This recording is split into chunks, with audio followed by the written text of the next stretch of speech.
like to call the meeting to order for the Maple Run Unified School District Board of Directors for November 6th, 2024. We are in the St. Albans City School Library. The agenda review is going to be real quick because there are no changes. So we're going to accept the agenda without objection. Next item on the agenda is the Pledge of Allegiance, the flag.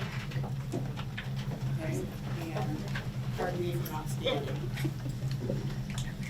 Pledge allegiance to the flag of the United States of America and to the republic for which it stands, one nation, under God, indivisible, with liberty and justice for all.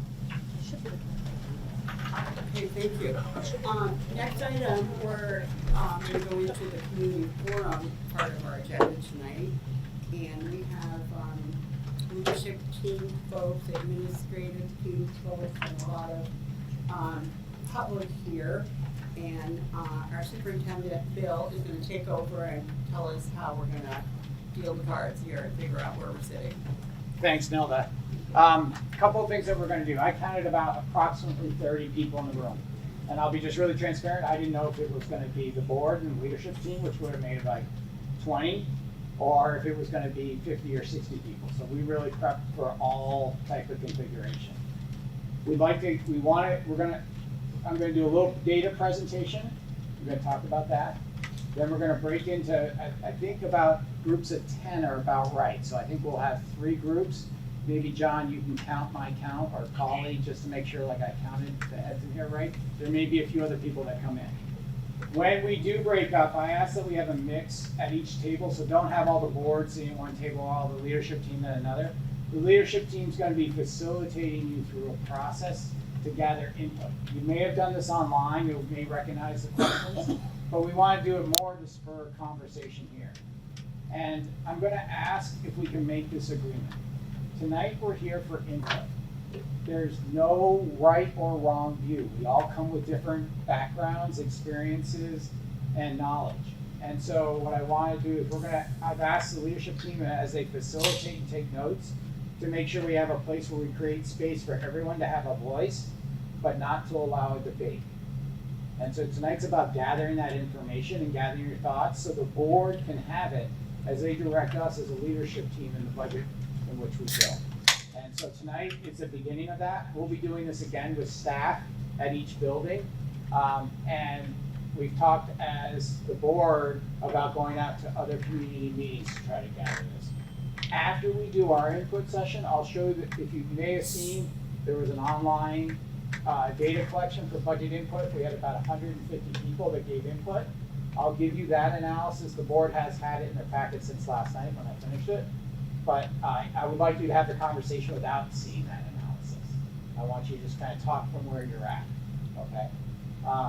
So give me a thumbs up. We can all agree to those norms that we're just coming here. We're not creating a debate. We're all going to give people space to speak. Great. Thank you so much. So I'm going to show you some data.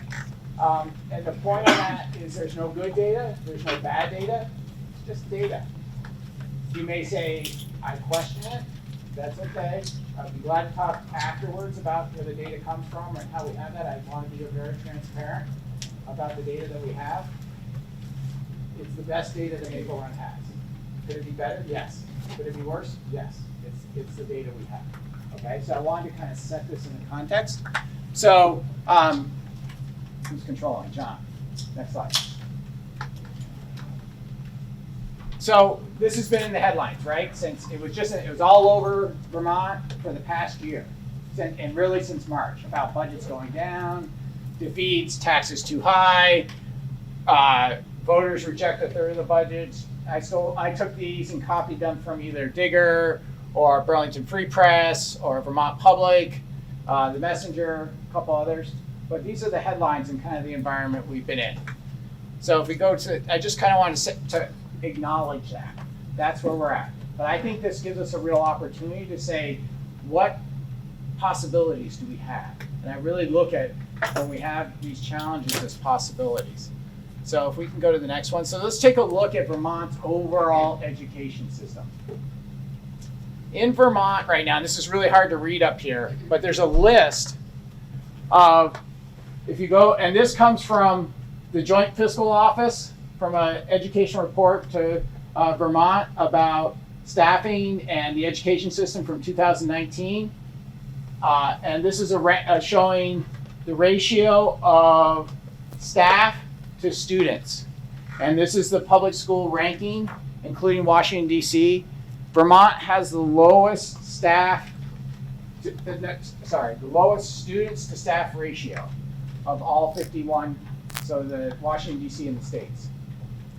Also, on the right-hand side, you'll see a graph from Edunomics, which is a nonpartisan group that does educational funding and does analysis for this across the nation. And they've done this for every state.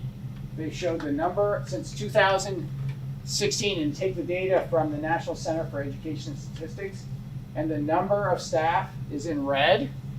And in Vermont, we've gained almost 1,000 staff members in that time, and we've lost almost 5,000 students. I'd ask you to kind of remember this graph because we're going to look at it for Maple Run. Bill, what's the time frame for that? From 2016 to 2022-23. Thank you. Yep. Yep. Okay. Next. So I want to explain Vermont's funding system. And I have to really thank our interim secretary. I've seen her do this presentation 3 times, and she did it last Wednesday up in Enosburg. And she's really she found a good way to explain our funding system without using educational jargon. And I'm going to do my best to do it because I thought it really talked about there are 4 ways to change tax rates in Vermont. Okay? So let's assume we're District B. From one year to another, we keep our budget at a constant $15 million. And there's only 3 districts. In Vermont, there's 118 districts. There's 51 SUs, SDs. We're one SD, school district.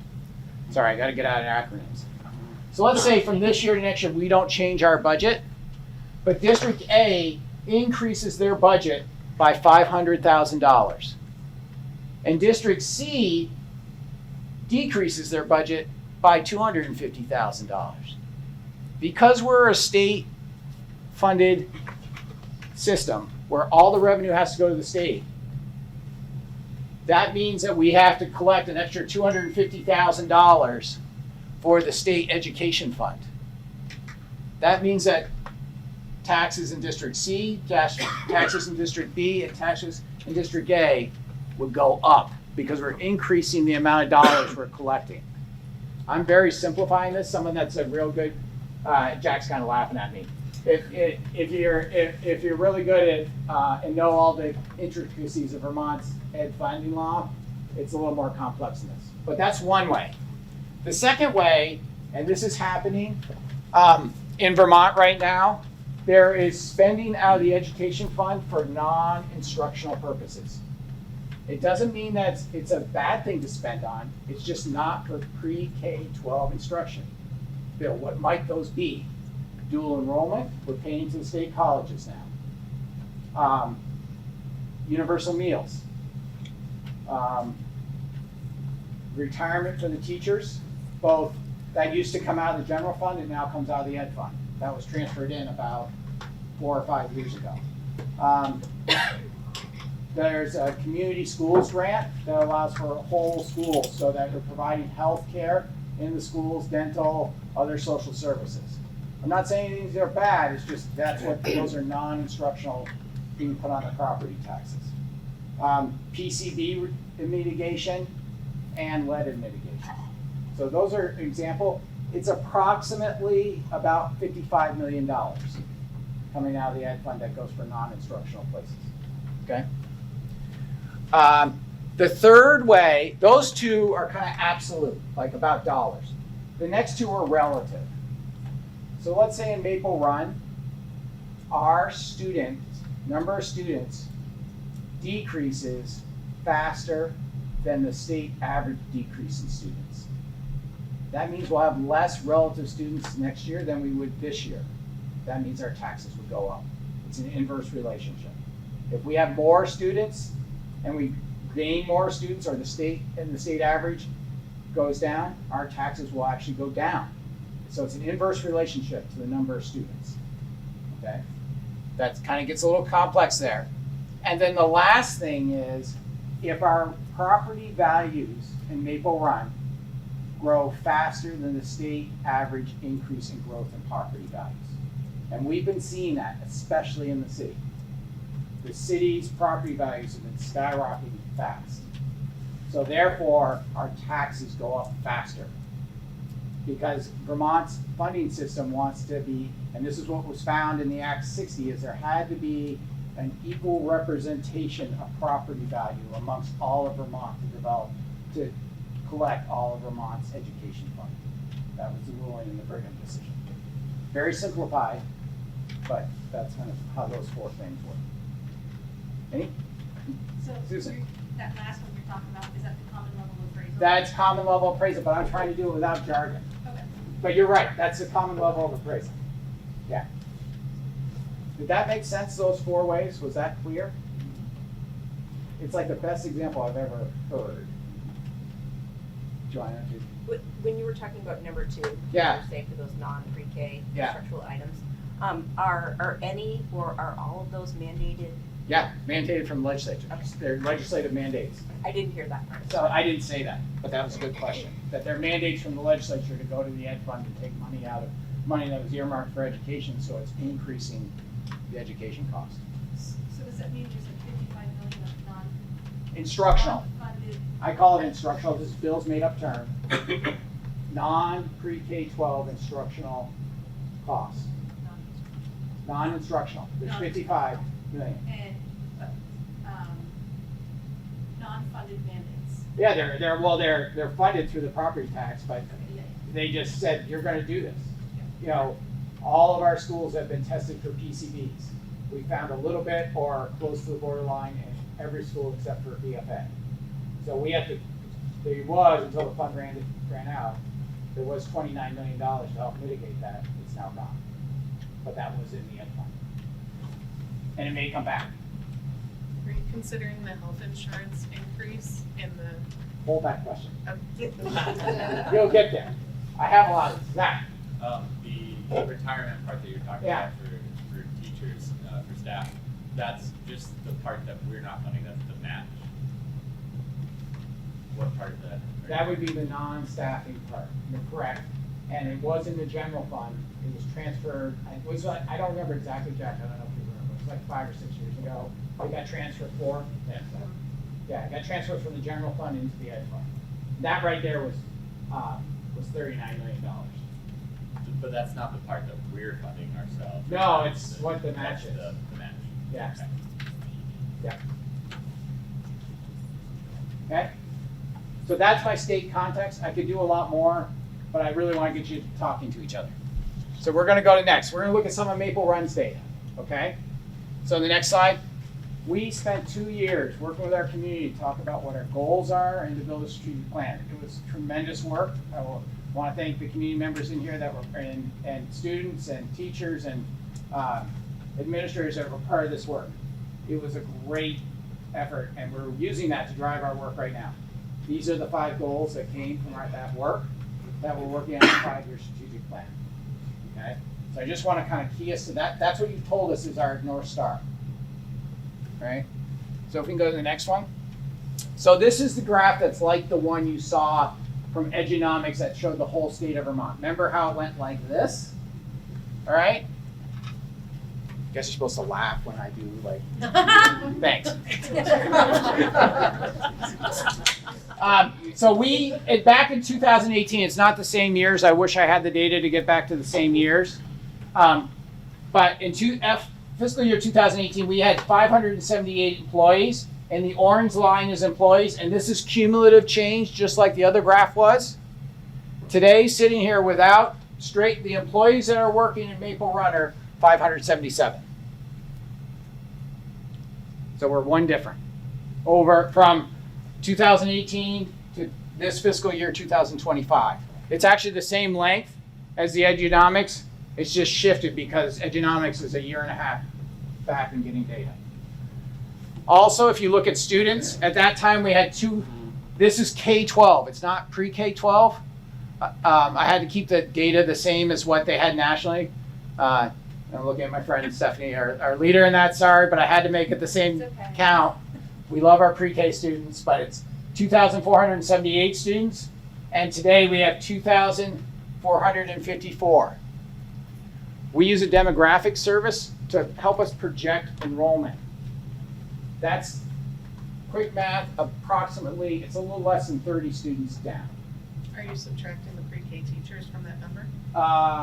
That's a really good question, Jen, and I would say no. Okay? I would say no, because I took it from a straight count. But it would probably, and I would look at Stephanie, I think our pre-K teachers and special educator and staff were about constant throughout that. Yeah. Yeah, pretty constant. We didn't change a lot. So really, I'm trying to look at the relative change. Okay, so we're pretty flat. Our projections for enrollment are plus or minus 1% for the next 10 years for students. So our enrollment's flat. Vermont's been losing at least 1.5 to 2% of its students every year, decreasing K-12 enrollment. This is down about 1% if you look at it right there when you do that math. The reason it doesn't come back to zero is because it's a cumulative change. Aaron asked me that today. He's like, this doesn't quite look right, Bill. And I'm like, well, it actually does when you do cumulative change. It's a different type of change. Okay. All right, the next slide. So what's our distribution of our staff look like? So this is comparing, Maple Run is in the green, Vermont, and these are percentages of staff. So these are teachers right here, okay? All teachers, special education teachers, unified arts teachers, CTE teachers, they're all in there.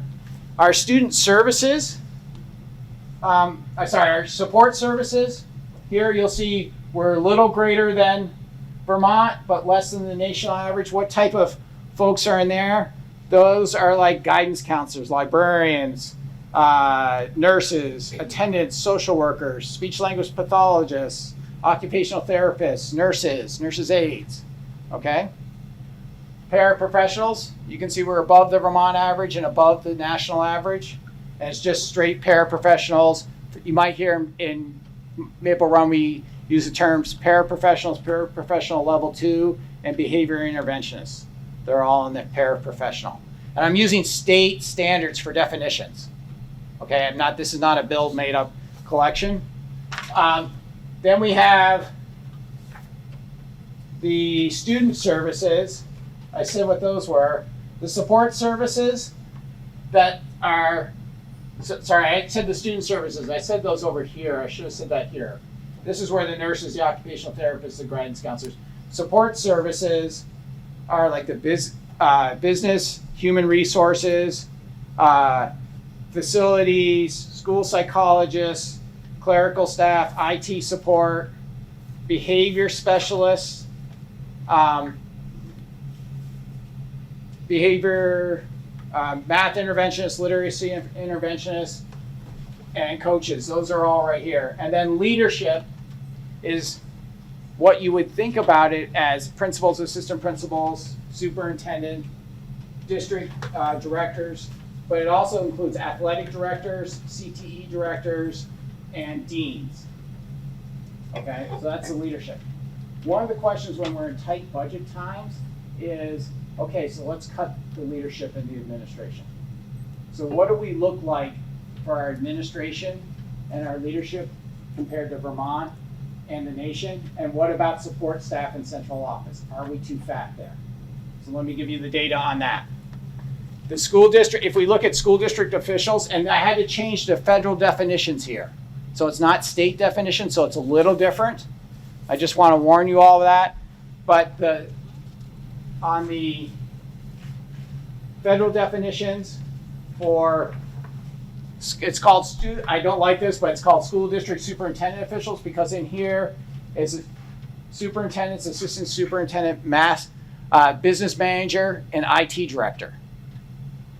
Then we have these instructional coordinators, which are like special ed director, student supports director, SEL coordinator if we had one, a Title IX coordinator, curriculum coordinator,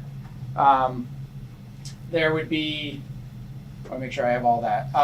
CTE director, adult education director, they all go right into this column. And then over here, just as it's labeled, is principals, assistant principals, and deans. So you can see how we compare, again, to Vermont's average and the national average on those. And then I put a line here because this is all the district support staff.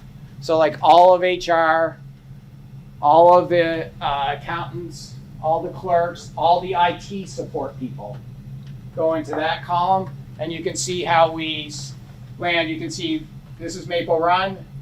This is is Vermont's, and this is national. Okay, and a few of the board members had asked me for this, so I tried to bring you this as well. Joanna. If you go back a slide. Yeah. Back to the teachers. Yeah. So just where I'm confused. Yep. Is that it said that we are the highest state in the country for student to teacher ratio, yet this. So that's, you can't go from there. What this is the percentage distribution of FTEs within all the staff, because the what But must it's be. not based on population? No, they don't do it that way. So, I'm sorry, then help me understand again, what is it based on? So this right here is a distribution of the staff, of all the staff in the organization for Maple Run, all the staff and all the educational staff in Vermont, all the educational staff in the nation. It's just percentages. It's not teachers, students, it's staff. It's staff. It's just percentage of staff. The before was the teacher was the student staff ratio. That's what I did. Okay. Just a clarification around teachers. Yeah. Do you mean classroom teachers All- or any licensed teachers? So it's not any licensed teacher. It's classroom teachers. They call. I'm going to use some terms, and then you can ask me questions, because I just want to stay with the definition. They call it ungraded, which is someone that might be a unified arts teacher that teaches across. They do special education teachers for grade levels and ungraded grade levels.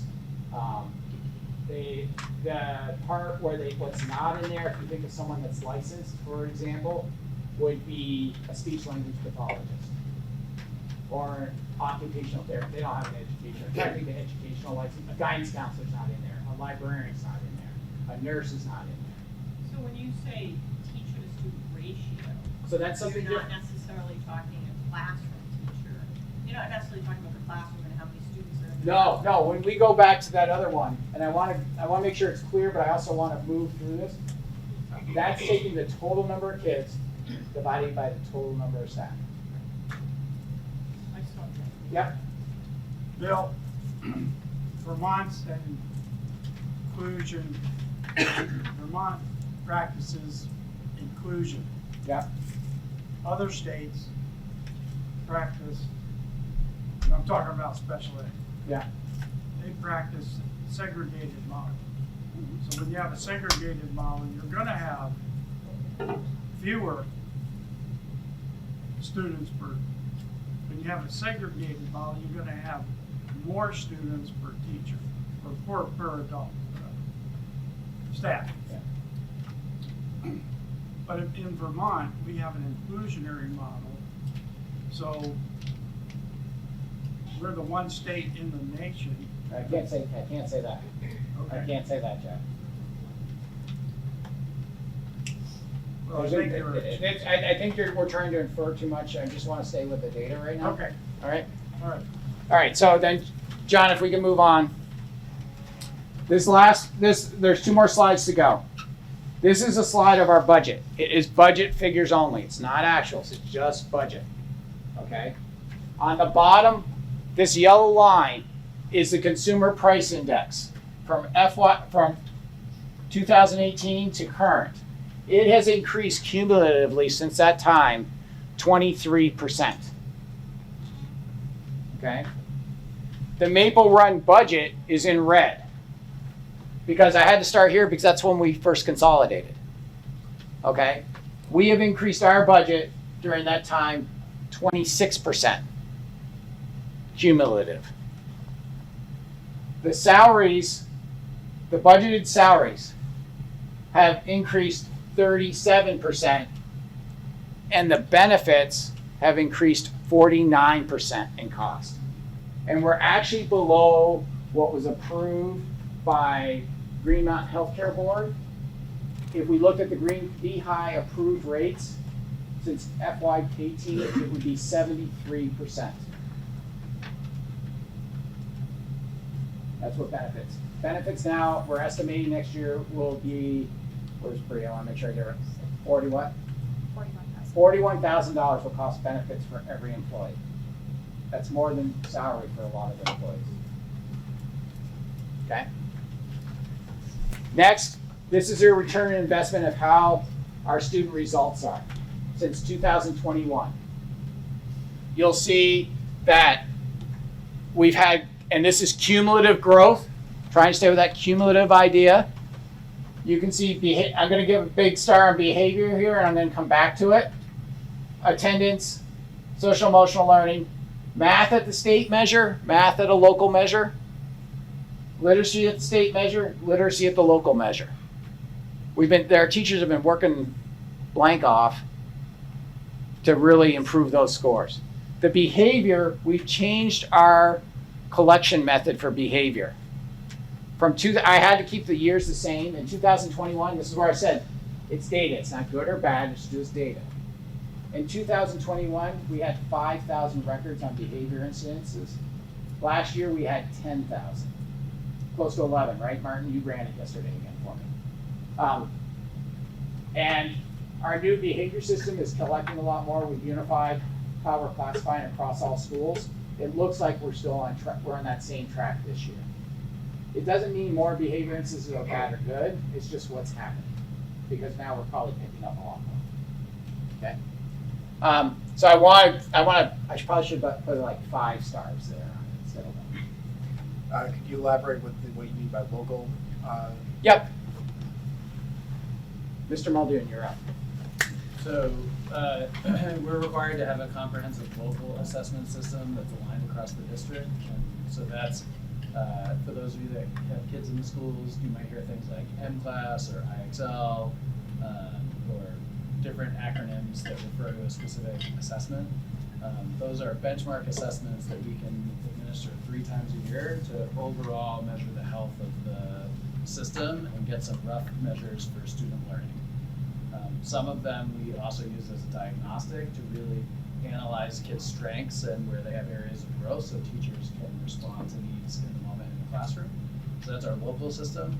And then once a year we administer the Vermont State Common Assessments, and so that's the state measure. Okay, so the locals should just comparing year by year results in Maple. Yeah, so they're both comparing our growth over this 3-year period of time.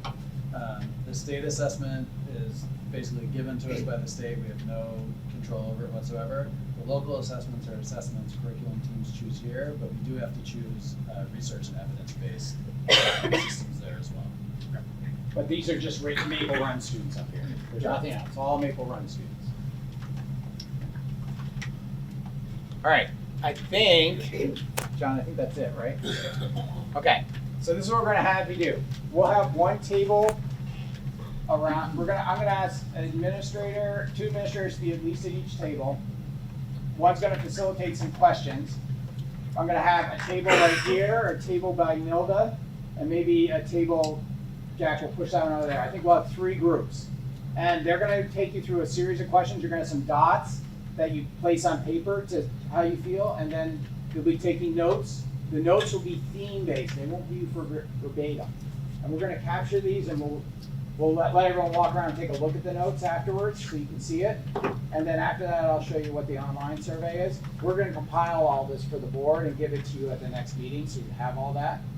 But just really to have that input. So we're going to have you have some questions about what you think about things about what you're really proud about, what's important, and what concerns you want the board to be aware of as they think about the budget. If you haven't grabbed one of these, this is a 2-page sheet that kind of is a notes of what I just showed you. You're more than welcome to grab one. And I'm going to ask people to self-select. Like I said, we don't want all administrators or all board members or all community members at once.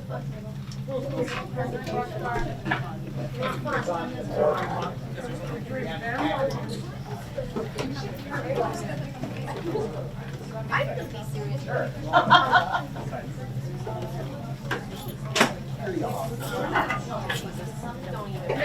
You're good, like 10. No, I'm really right now.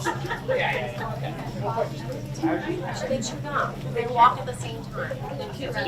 Baseball caps and then they exchange. Then no. And no, I'm and no, I'm not gonna call you attention, but your kid got head lice with her kid. So I'm not allowed to do that. We're gonna need more, the tables aren't big enough for everyone. Mind if I-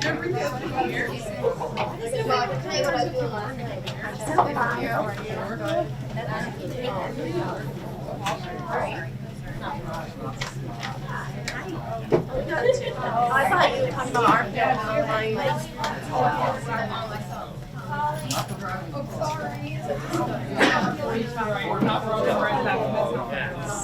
better call her and tell her she got head lice. Coming over, Jacoby? Grab one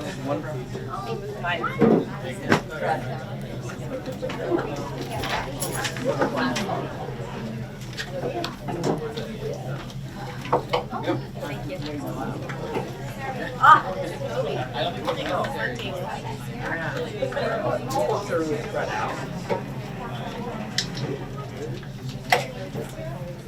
I just gave you what you said.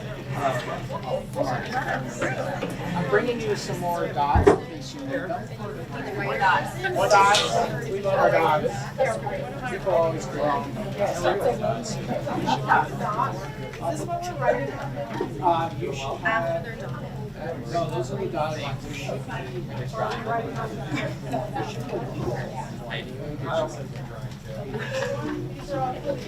We got room over at the fun table.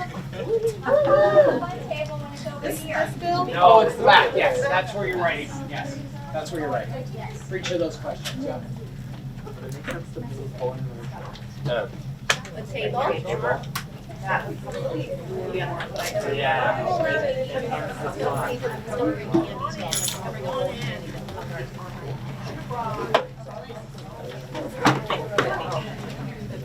We're gonna go that way. Would that be the same? Yeah. No, we're getting like 2 more. Yeah. I mean, you know, really. I don't know. I gave Jacoby a hard time last week. Wait, what did I do? Remember at the meeting, I was giving you a hard time. For I do a lot of Fit that way, math. right? Math is a struggle at some Not point. really circled up, but. Yeah. For a seat, give Mary a seat. Right here. There you are. Sit right here.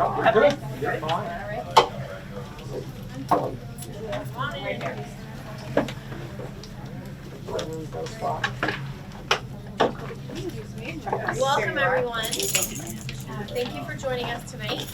Thank you. Have a script. We gather. We gather your input for building our fiscal year 2026 budget.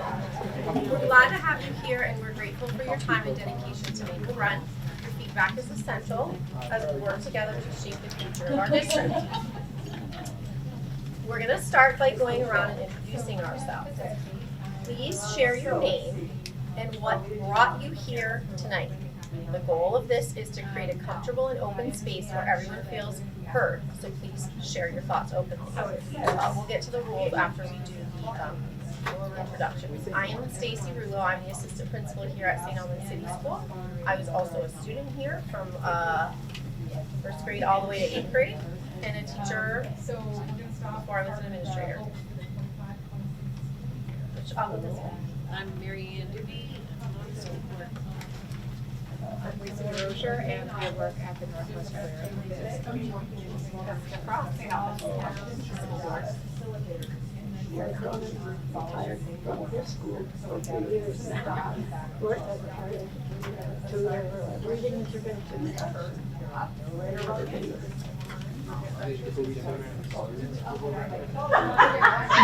need to speak up. I'm Jacoby Silver. I'm a school board member. I'm a The table is loud. My name is Joanna Girls will also on the school board, with their peers and parents, Jason Terry, I'm the assistant principal at Town School. Live in the town with my wife, my son's an 8th grader at Town School, so I have many hats. I primarily do night students as an administrator in the district. Veronica Chisholm, I chair at SAC, 560. Amanda Giroux, school board member, sit on the town. Stephanie Gagnon, principal of City School. Okay. We want to hear your ideas and options and make space for everyone to talk. So that being said, we will use a talking piece to go around the circle so everyone can talk, and we ask that you not respond to another idea that creates a debate. And as a facilitator, I'm going to be about that. If you would like to pass or agree with another's idea, you can. Tonight we will be working in these small groups to discuss a few key areas. Our job as facilitators, my friend here, is to ensure that each group follows the same format so we gather consistent feedback across the room. So let's dive into some questions, and remember, there are no right or wrong answers. Your perspective is what's important. My colleague, Dr. G, will be capturing themes from tonight's presentation on chart paper. And themes on tonight's presentation on chart paper to provide notes to the board and leadership team as they build the first draft of the budget. So we'll go through a series of questions, so please feel free to share your honest thoughts. We want to hear from you, so we'll make sure everyone has a chance to speak. We're supposed to dot now? Yeah, what happened to the No, dot? it's not dot yet. Yeah, okay. We're gonna get a chance to dot. That feels good to start. Oh. Have someone on the paper to dot. Okay, our hopes. I would start with that. Hopes for 20, I didn't think we'd answer all the questions. I thought we were dotting only the ones we wanted to answer. I guess I was wrong. Hopes for 2025-26 school year. What are your hopes for our district for the 2025 school year? Please take a look at the categories provided and share any that stand out to you or feel particularly important. You can rank them or tell us what you feel matters most. Would anyone like the talking piece first? So you'll each get 3 dots, and you'll just put your 3 dots on there. So there will be facilitating this. Yeah. Sorry. I was listening to my boss. Aaron steps in. So you'll have 2 here. Yeah. So both of these, and if you want to pass out 3 dots to everybody.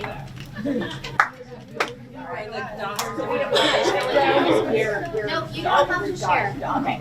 Wait, these are the same. They're the same. Yes. It's the same. You're dotting the most Number important ones. You get 3 dots for number 1. I paid attention I didn't get my dot. in the pre. You're the problem.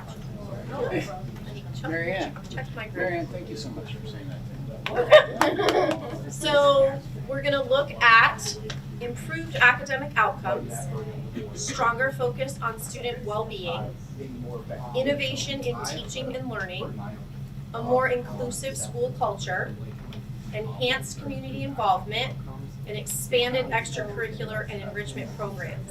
You only have 3 dots. Correct? Yes. For this, for number 1, Yep. for number 1, you have 3 dots. So we put our priorities. You put your priorities where you think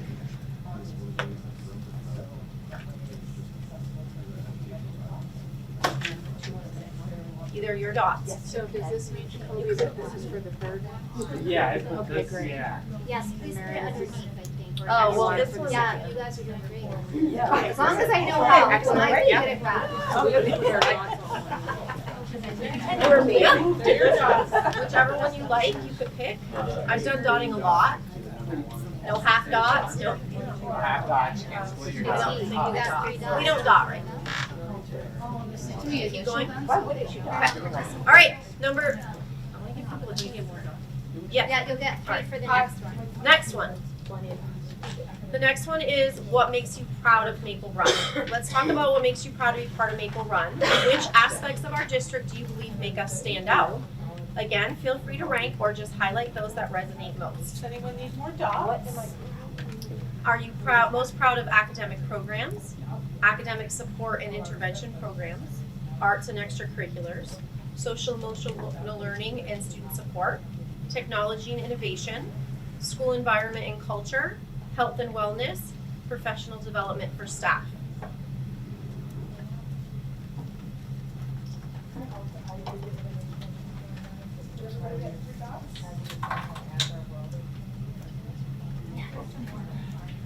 So now,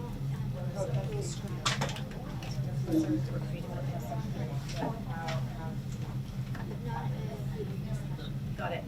I'm not.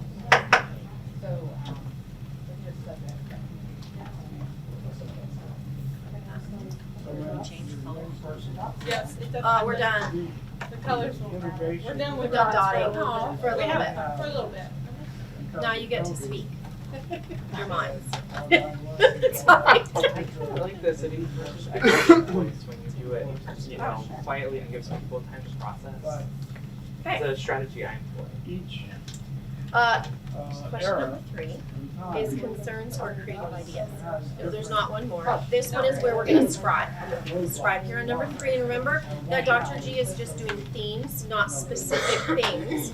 And again, if one person talks at a time, that would be helpful, especially for the scribe. But number 3 is, what are your concerns or creative ideas that you believe could improve our schools?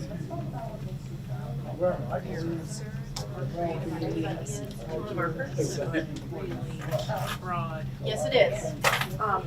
So don't get specific is what you're saying? No, you can get specific, we're just not going to debate. We're not gonna debate anything, and if someone agrees, they can say, I agree, and hold the talking piece, but otherwise, we're not going to look at the value of the answer. I have a concern around health and wellness for students in terms of academic curriculum for students pre-K through 12. I'm concerned about this being taught across districts equitably and with an actual curriculum. And I have concerns about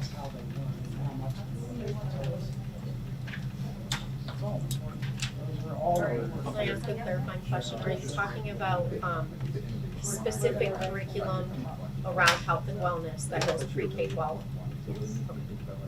AI and stuff like that. And social emotional learning. Run assignments through AI detection for them.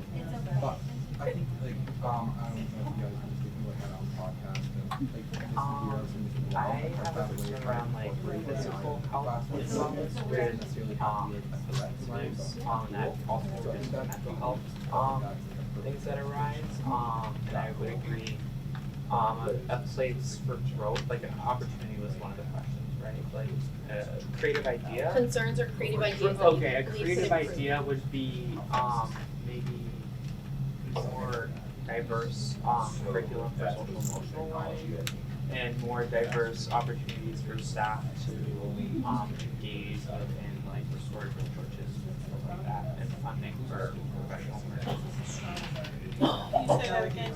Funding for like staff professional learnings around like restorative approaches and more opportunities and curriculum that are more geared towards making people feel like they belong at school. Like, so that's the way you separate those two.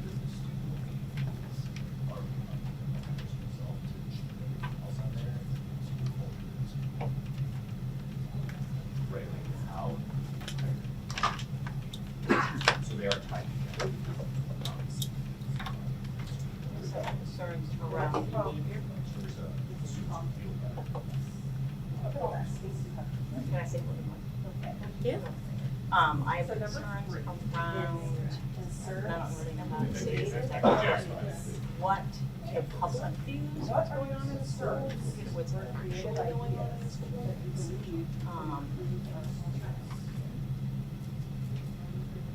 I guess that's a concern. So the AI. I don't want to piggyback on that one. Just more.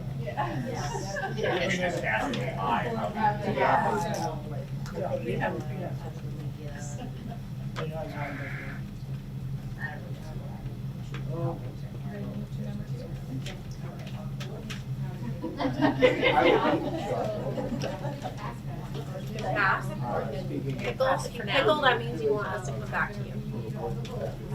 Pickle, you might have something later, so I want to make sure I get back to you. Pickle? Okay. Take the cover off. Do you want to go to, or? Are you going to clarify? Okay. No, I agree with the health and wellness curriculum for sure, and just some of the vaping and those sorts of things happening at the high school. And I also have a concern about just kids feeling like safe and included. My concern is And the behaviors that go along with that. I'd say all the way through.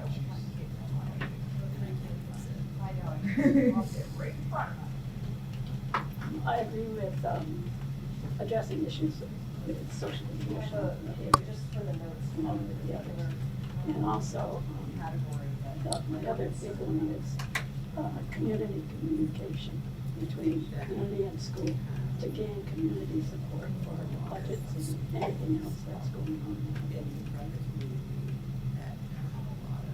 Yeah. I feel that. I think like creative opportunity would be more creative and diverse ways to engage in the community within the building. Would be great, like what you said about like passing budgets and things like that. it just concerns me because, you know, there's Sure, I will try to answer. You said, well, it's written, well, what's written. When you said creative solutions, what if there's a solution that's that's you think that's happening at one of the schools, but maybe could be utilized district-wide? Yeah, that's a creative idea. Okay, so I really just wanna, I wanted to say this to Polly personally, but I just really want to support Polly's willingness to train. That's very good. That's very good. It was like a read. And send out letters and emails to parents on the daily/weekly as needed. That clears up situations, clears information, and I don't think that a lot of administrators really have the footprint to do something like that, and she is, and I really think that it's making a difference, and I think that it is minimizing misinformation and wrong things. Filling in the blanks, yes. And we get really concerned about doing that legally, and I don't think that we have to. I think we jump the gun on that too much, and I think that there is a way of saying things without saying things, without breaking confidentiality, without, getting too much into the weeds about things, and she just really dispels, concerns, I think, with her communication, and I just really appreciate that. I hear the comments about social emotional learning and having a system around that or a program around that. With that said, I don't disagree with that. But where's the piece? Sometimes I feel like where's the parent piece to this? How much we put on schools where we only have them 7.5 hours a day. A lot of things that we do during the day gets undone at home. I don't know putting more on what teachers are doing in the classroom is necessarily the answer. Not that I don't want to work hard, but I have a full math curriculum to teach and all this other stuff. So where's the piece that the families, where do we hold the families? So that's, I guess, my concern. Not that I disagree with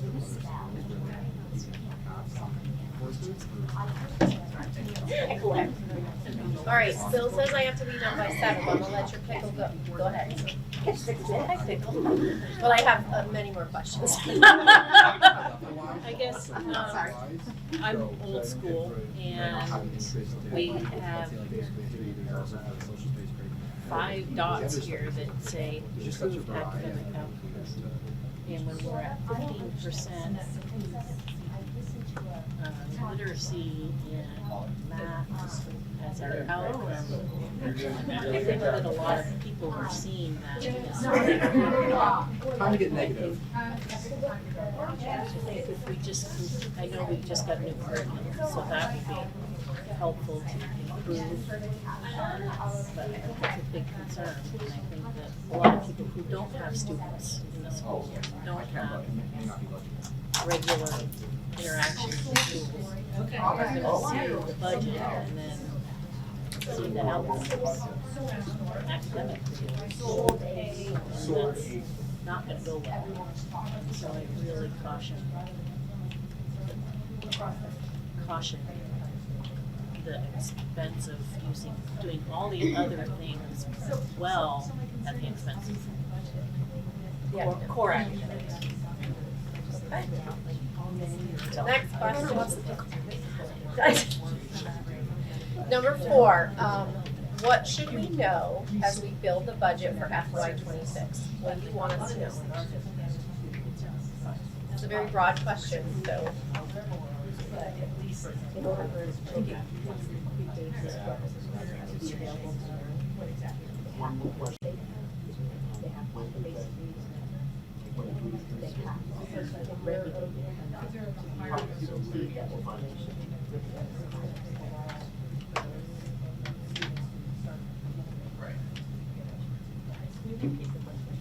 As we build the budget for FY26, what do you want us to know? Across the nation that utilize the policing options, it is still, There's a fine. yeah, it's still very much that way. Remember, we're not gonna No. I was gonna tag on to yours, that to achieve those outcomes that we want, that will be safe, at what point can we make sure that, not every parent and every family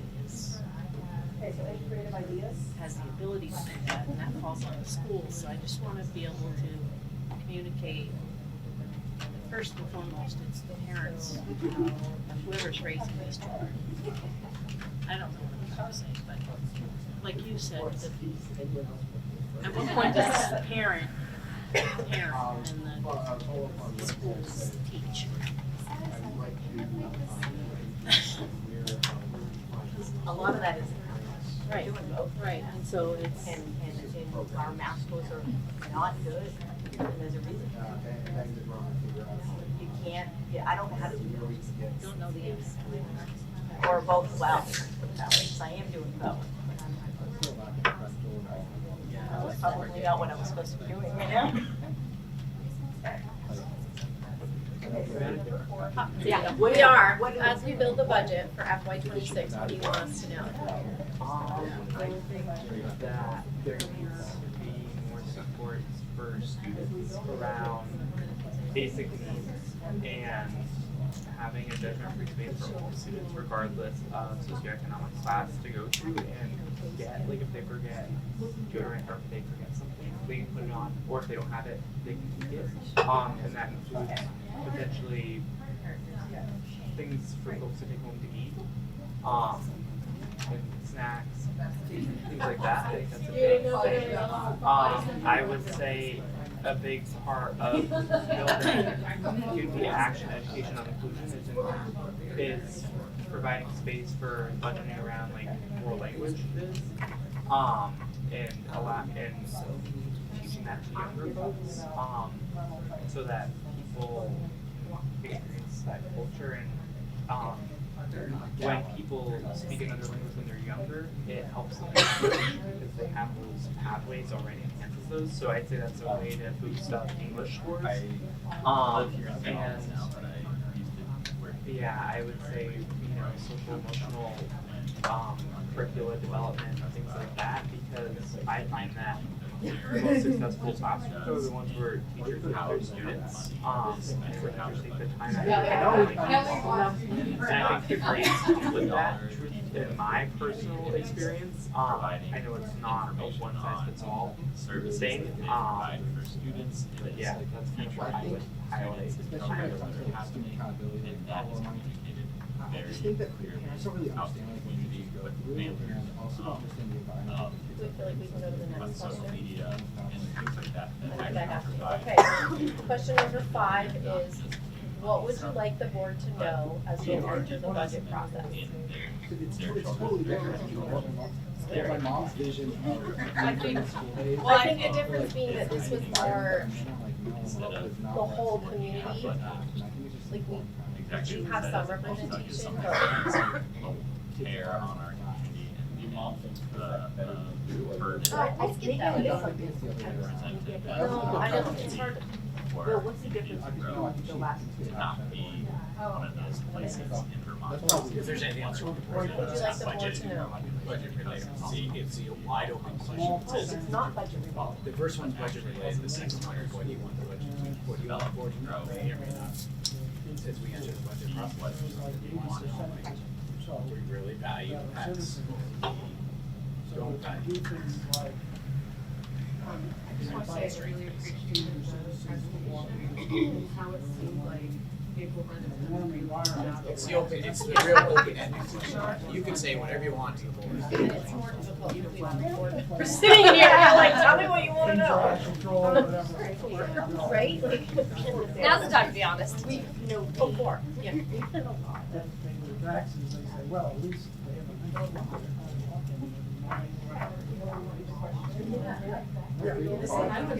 Well, We get to follow the conversation. I've done that when I was principal.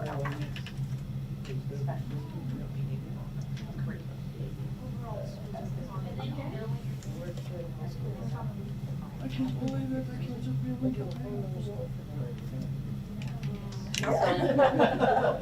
So it shouldn't be behavior is.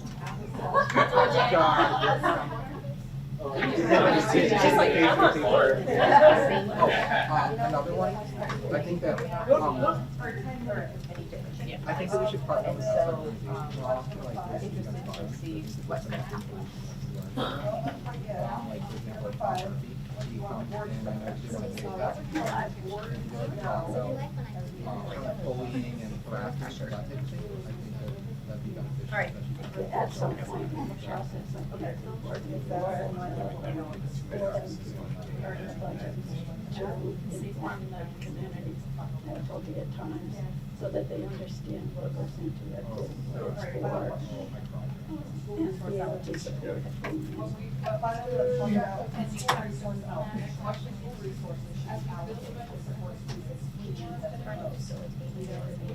Okay, finally, let's talk about school resource allocation. School resources should be allocated to support students who need them most, even if it means reducing resources at certain schools. Do you agree or disagree? Please explain your thoughts. 1 dot. So either green or. You agree or disagree? Oh. Green is agree, blue is disagree. You want me to read the statement again? School resources should be allocated to support students who need them most, even if it means reducing resources at certain schools. We're gonna put the sheet in the middle.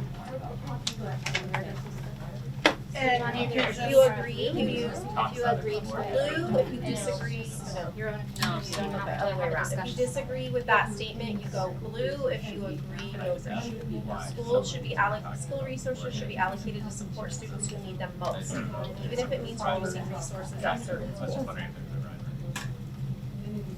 So I want to take this up. No, we're enough. Thank you. Yeah. No, we're done. No, that's it. No, sorry, that's the last dog. I didn't see these. Oh, I see show dogs. Okay. All right, thank you for taking the time to share your insights and ideas tonight. Your feedback is essential for shaping a budget that reflects our community's priorities and supports our students, families, and staff. Together, we can ensure Maple Run remains a place where all students thrive. Thank you for helping us make this possible. There is an exit ticket. On the table, there are index cards. Hiding under there. We would like you to write out what worked for you tonight on one side. On the other side, please write down any questions or comments that we need to answer. I think the bigger ones might be easier with the lines. Whatever you feel comfortable with. Really, it says you have so many questions or comments that we need to answer, so I don't know. Wait, That can you you think repeat the You statement think, again? okay. On the other side, please write down any questions or comments you think that we need to answer. Okay, so one side's question, One one side side what went well, what didn't. What went well?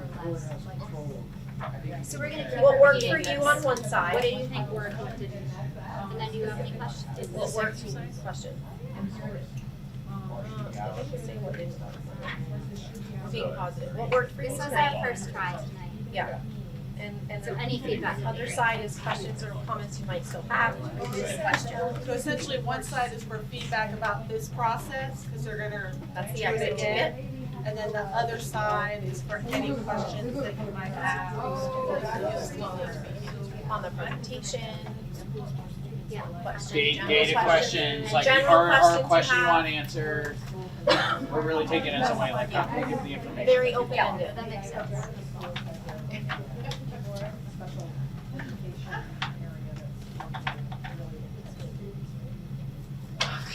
Stacy did all the talking.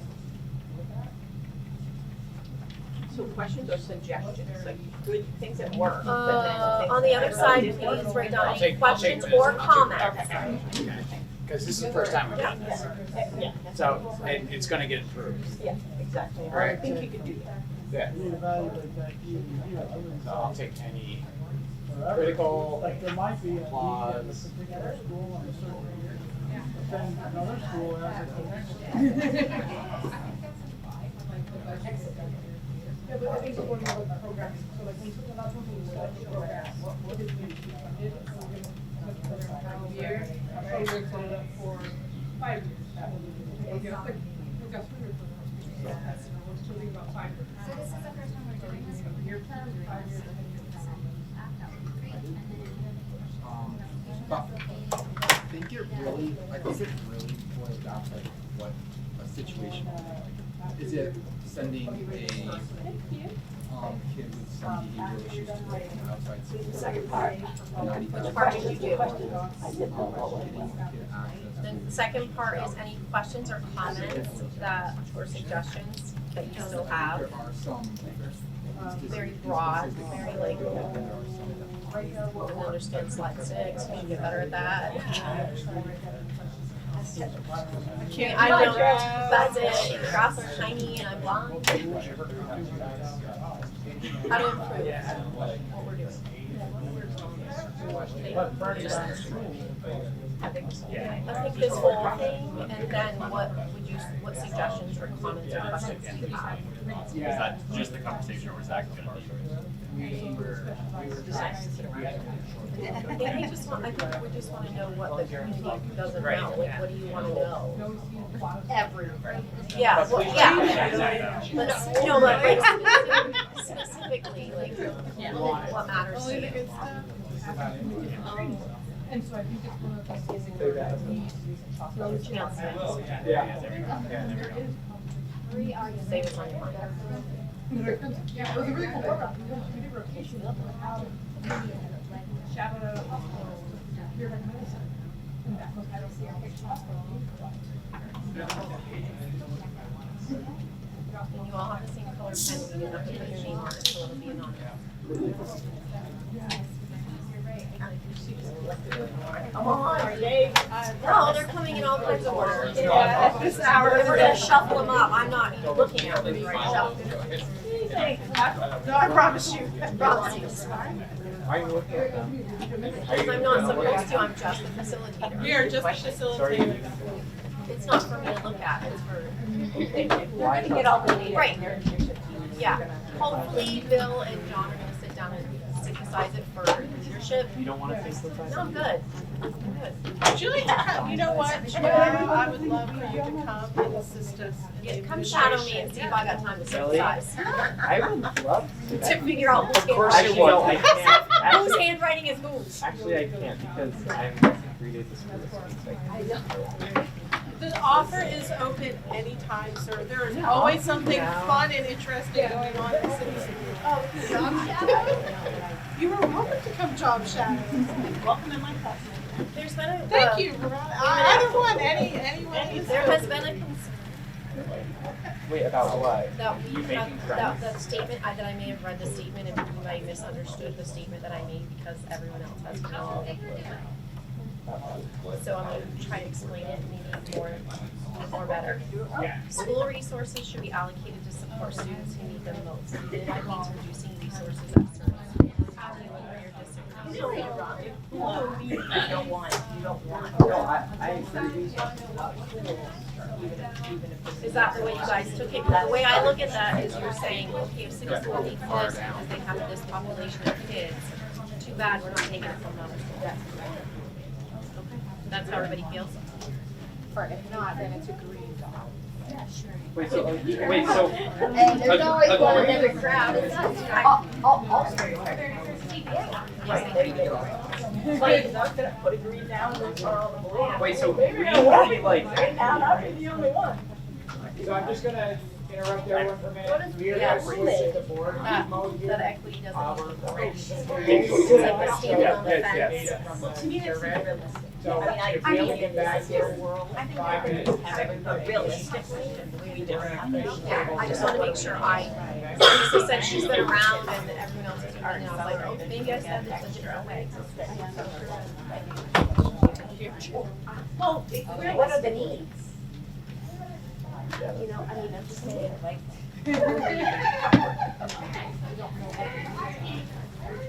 Seems like there should be some. That word is not being operational. They're Talking about. I'm allowed to say. I miss equity. Yeah. Mary, you said equity is what I love to say. Are we talking about fine and meet all of these? Yes. I think that's. It's we're good. You're fine. I just want to talk I about just it. want To make to sure that. Here's the other part for your question. Like, I didn't. not about that. Just she's trying to knock it. I feel like that's a Like maybe I didn't say it the right way. You guys didn't understand what I was saying. No, Great. is that. Yeah.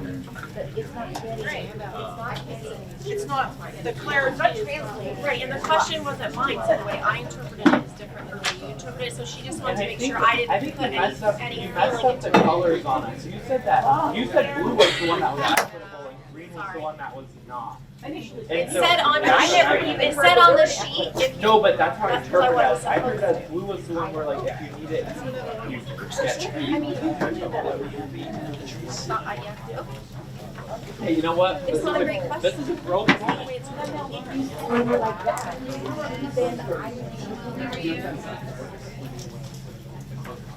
Right, well, I said it's hard to perceive.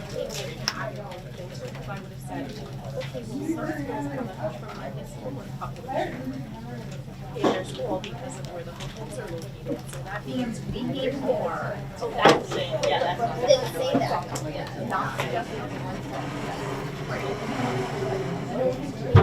yeah. Are you gonna take the English coach away from school? But so then Yes. How much do you take away from other? Less stuff on it. But some of the things that we have are mandated. I'm gonna slide it down over here. As a district, we don't spread the wealth in that area. Just as one suggestion. No, you're good. I'm not supposed to give any. Sorry, Amanda.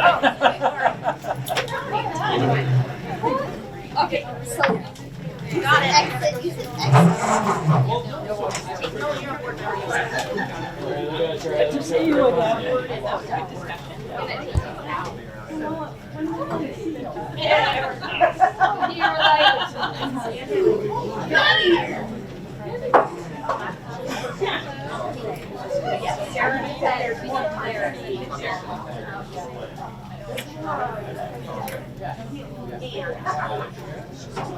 It's great because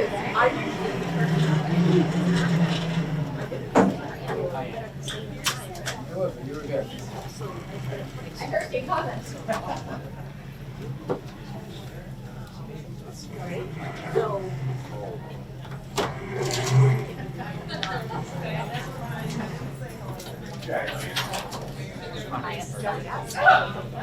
I love that shirt.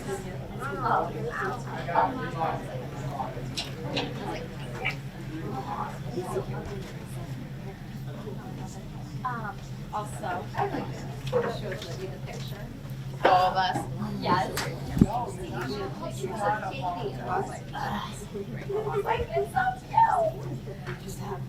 I remember.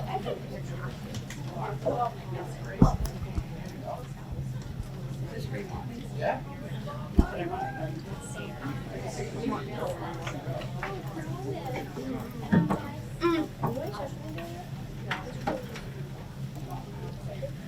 Cheers, man. I know.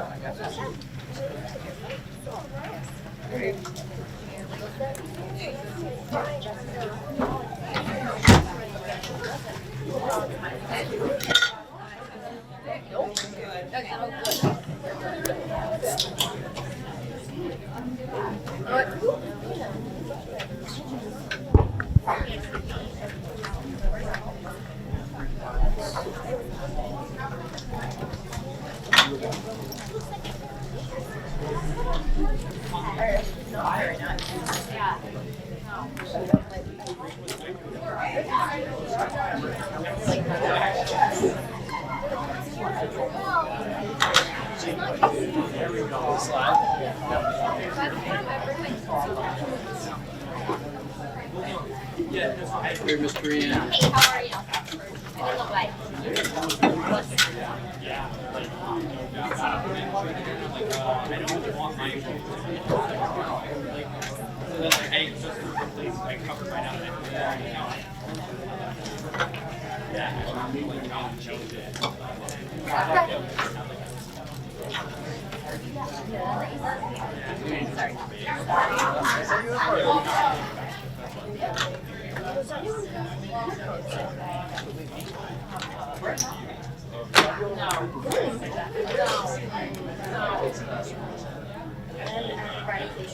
What?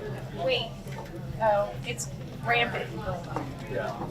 It's like, Wait, is it? I guys have it? I don't know. We use tea tree oil shampoo, and we put rosemary repellent in the hair every day.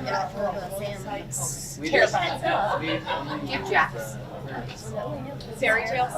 Yeah, yep, that's what we have to. And like hair pulled back every day. Don't wear hats.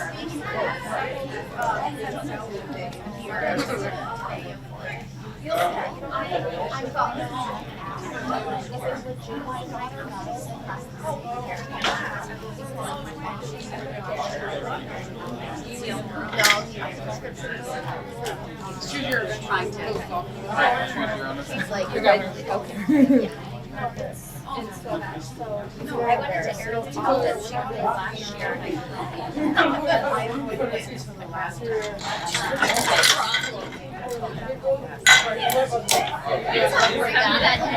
No.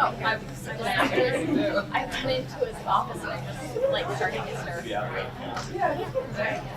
want to go there? I saw you. Here, choose your guys here, but. Oh, I'm here. Here. Oh, that's me there. And straight here about that. Oh, I don't know.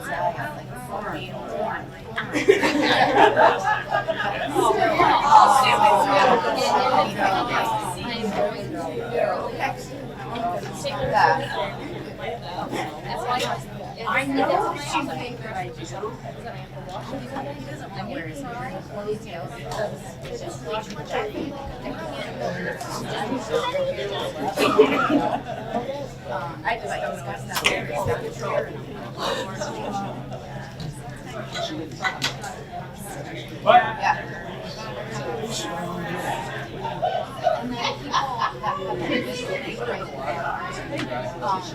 don't understand that I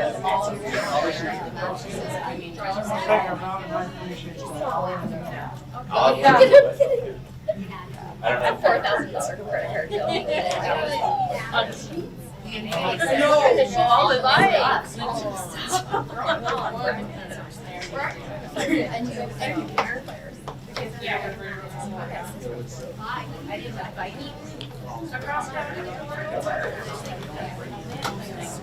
Okay, folks, we're gonna resume our meeting.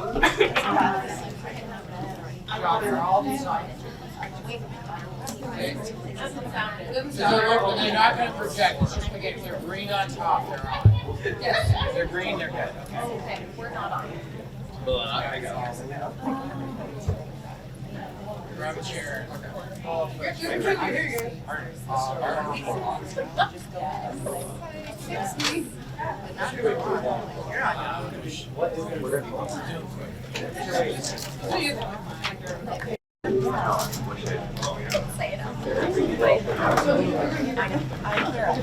Okay, everybody, we're gonna get started again.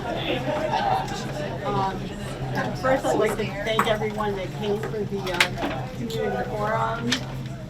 Great discussion, great leadership. We were the best table. We were the fun. So now we're up to the visitor section of our agenda. I was just wondering, I just want to ask before you move, how do you want to do the online survey so people have that information, especially for the board members? We can do it in many different parts. Online survey. Let's not do it yet. Okay. Yep. Let's try to get through some. Yep, that's right. And I'll make sure the board members, you all have copies of the online, it's a PowerPoint. I'll make sure you have all that. That's on. Okay, are there any visitors in the room here that would like to speak to the board? I'm not seeing any. Anybody online that would like to speak? No, ma'am. Well, I guess that concludes our visitor section then. I kind of expected that because we had that. So. Okay, next item on the agenda is the consent agenda. No changes, so consent agenda is accepted without objection. Did I say that already? Look at it. Next item is the reports to the board. So, student board representatives report. Yeah. Oh, awesome. There we go. We got a mic. Students. So, I'm Cooper O'Connell. I'm a senior at BFA, and in SBC we've really been narrowing down our goal work, and we created 3 different groups that, because some of the goals overlap, and we're trying to come up with some sort of project that we can do for each goal to receive feedback and just kind of how we can be better the community and work with the goals. Kaylee kind of can speak on what we've been doing at the middle school. My name is Kaylee Bowens, and I'm a sophomore at CFA. I'm in the middle school support group for student voice, and recently we've been working on going to middle schools and meeting with them to see what we can do to help better their community and strengthen it. We realized that middle schools are very distant, kind of, from the BFA and the rest of our community, so we want to know what we can do to make that a stronger connection. And another thing is the transition from middle school to high school. We noticed that's very rocky, and a lot of times there's freshmen that come in and they don't know what they're doing, or they're scared about things they shouldn't do, and that's kind of what we want to do to help. Yeah, I'll kind of build off what that is. I know that we talked about towards the end of the year with you guys about that, going to the middle schools, doing kind of Q&A sessions, and really how can we work on making it more of an easy transfer from middle school to high school. And we found that that worked really well, and it kind of eased some students' anxiety, so we plan to continue that in the future. I've been working on the VFA support section, and focusing really on how can we best prepare VFA or MRUSD students for their life post-high school, whether that's college or entering the workforce, and what can we at the high school do in order to help with that transition. Yeah, I am not in this goal group, but the other goal group was basic needs for students, and so we identified an area of need was that students did not, there are students who do not have access to hygiene products at home or food or things like that. And so trying to provide funding and put together a no judgment space for any student, regardless of your situation that you're in, whether you forget to put on deodorant or you forget something, you can go and you can take something. Whether you forget your snack, you can take something. Or if you don't have something, you can go and take something. And trying to build a culture around, if you go into this room, it's not because you're this or that, it's because you can, and that's your, that's your right to have that space. And then, yeah, that's the bulk of it. We've been busy though. We've been doing as much as possible and really jumping around and seeing how can we really get involved to really work on the Schoolboard and make BFA and just the district a better place as possible. I also, sorry, I thought of what I was going to say. So another thing is each of the 3 project areas have identified student-led partners within our school. So we've identified partners for like student government to come and work with us at the middle schools. We've identified the like social justice alliance to come and help at middle schools because we see that there is a need for some student-led organizations at the middle school level around social justice.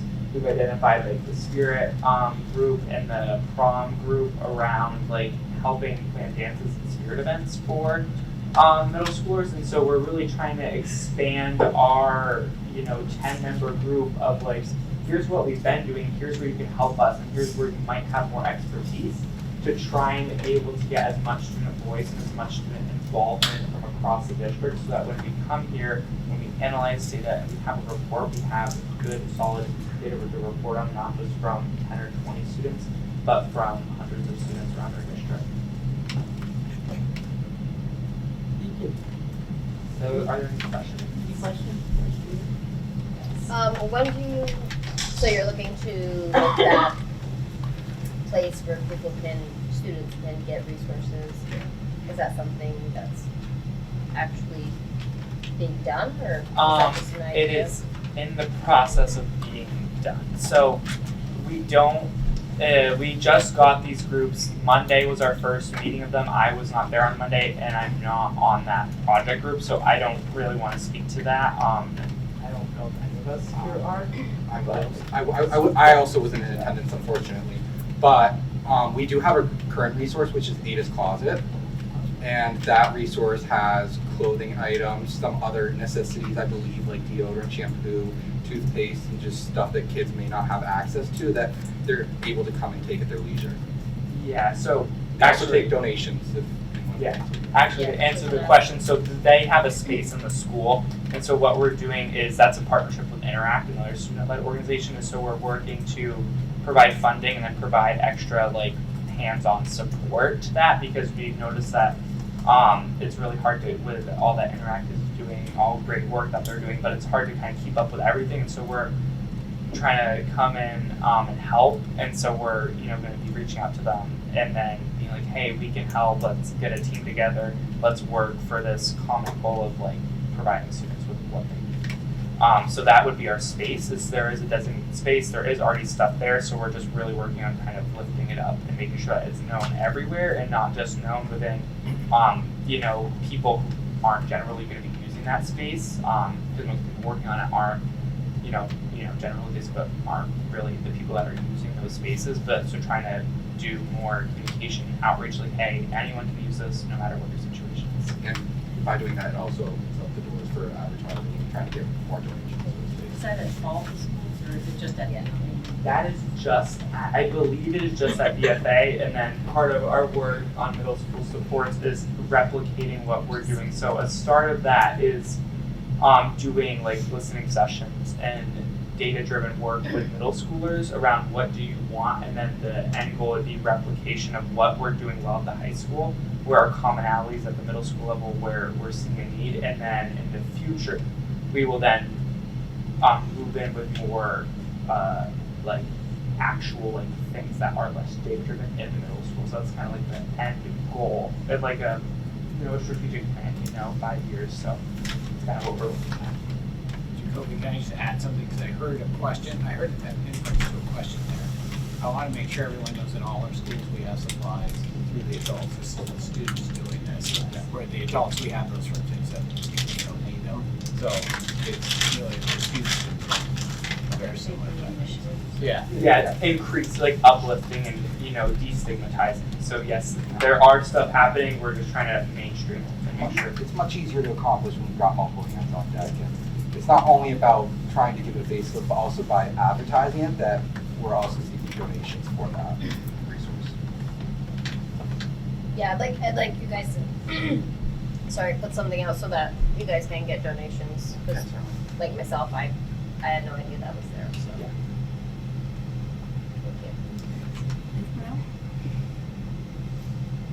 Okay, thank you all.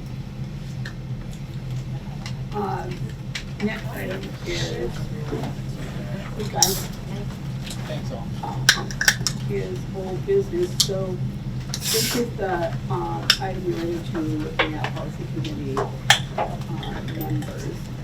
And at the last meeting, we determined that it was the will of the board to have a set group for this committee. So we have received, I think it's up to 12 now, or 11 or 12 letters of interest from community members who would like to participate on this committee. So I wanted to check to see if there were a couple of members on the board that might be willing to be screeners of those applications. I don't think it makes sense to use board time to do that. That would take a couple hours, right? But if there are a couple of people that are interested, that would like to look through the application, determine whether or not, there are people you want to talk to, ask more questions of, and then we could present, there's 12, so we could present 4, whoever those 2 people are, could present 4 candidates to come forward and we could interview them. Does that seem like a fair process? Okay, who's interested? Akuma, Mary Ann, and Jessica. Maybe we could have a 3 member team, because you guys are interested, so you're gonna do the work. So we'll talk offline, and Bill will talk offline, and Karen will talk offline. Yeah, I think what we do. Well, you've got is them in the find- packet. They have them in the packet, but it's just facilitating time for the 3 of you to come together and determine how you wanna look at them. We don't need someone from MRUSD for them to just look at them, or they could leave the local coffee shop and look at them, or look at them individually and talk on the phone, whatever y'all want to do. You're under a quorum, so. Yeah. That makes sense, to just read them thoroughly individually, and then maybe we could get together or hop on this Zoom. Sounds great. I appreciate that. So the next meeting is in 2 weeks. We should be able to come up with, is there one in 2 weeks? No. Yeah. Yeah. Does it feel like you could come up with 4 people to bring forward for that meeting to interview? Perfect. All right. Thank you so much. You have your marching orders. Okay. So next item on let me just review what we just did, okay? We just created a committee of 3 people that are gonna review the applications and then come forward with 4 candidates that the board is gonna interview, and they're gonna do that work in the next 2 weeks between the 2 meetings. Is that what you all understood? Yes. Great, thank you. Okay, next item on the agenda is policy work. So there's 1, 2, 3 policies, and I don't think there are any changes on any of them, but let's take them one at a time. So I need a motion to adopt the class size policy that was warned at the October 16th, 2024 board meeting. Can you make that motion, please? I'll make the motion. Thank you. Is there a second? I'll take a second. Come on. Thank you. Any discussion on the class size policy? Hearing none, we can vote to adopt the policy in person. all together. So, everyone in favor of adopting the class size policy signify by saying aye. Aye. Any opposition? Any abstentions? Motion carries unanimously. Thank you. Next item, community use of facilities. I need a motion to adopt the community use of facilities policy that was warned at the October 16th, 2024 board meeting. May I have a motion, please? I'll move. Thank you. Is there a second? Thank you. We have a motion and a second. Any discussion on that one?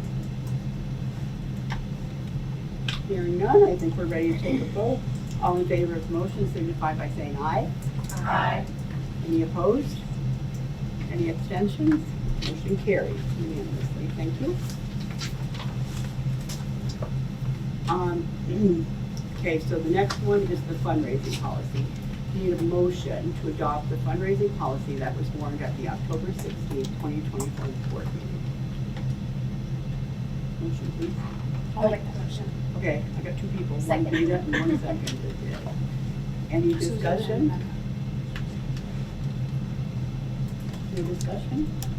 I was just curious, like, are the procedures going to be district-wide, or will each school make their own? Okay, is that? We make procedures that adopt policies district-wide for all our policies. And that's something that you'll be doing? Yep, yep, and if you'd like to see them, that's by the sheriff. Okay, any other questions? All in favor of the motion, signify by saying aye. Aye. Any opposition? Any abstention? Motion carries unanimously. Thank you. Okay, next item is the equity policy.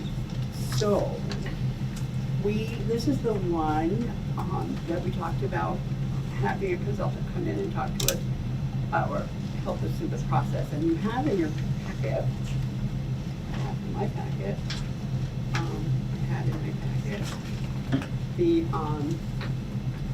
Bill has in his packet, the board timeline to process and process for developing this equity policy.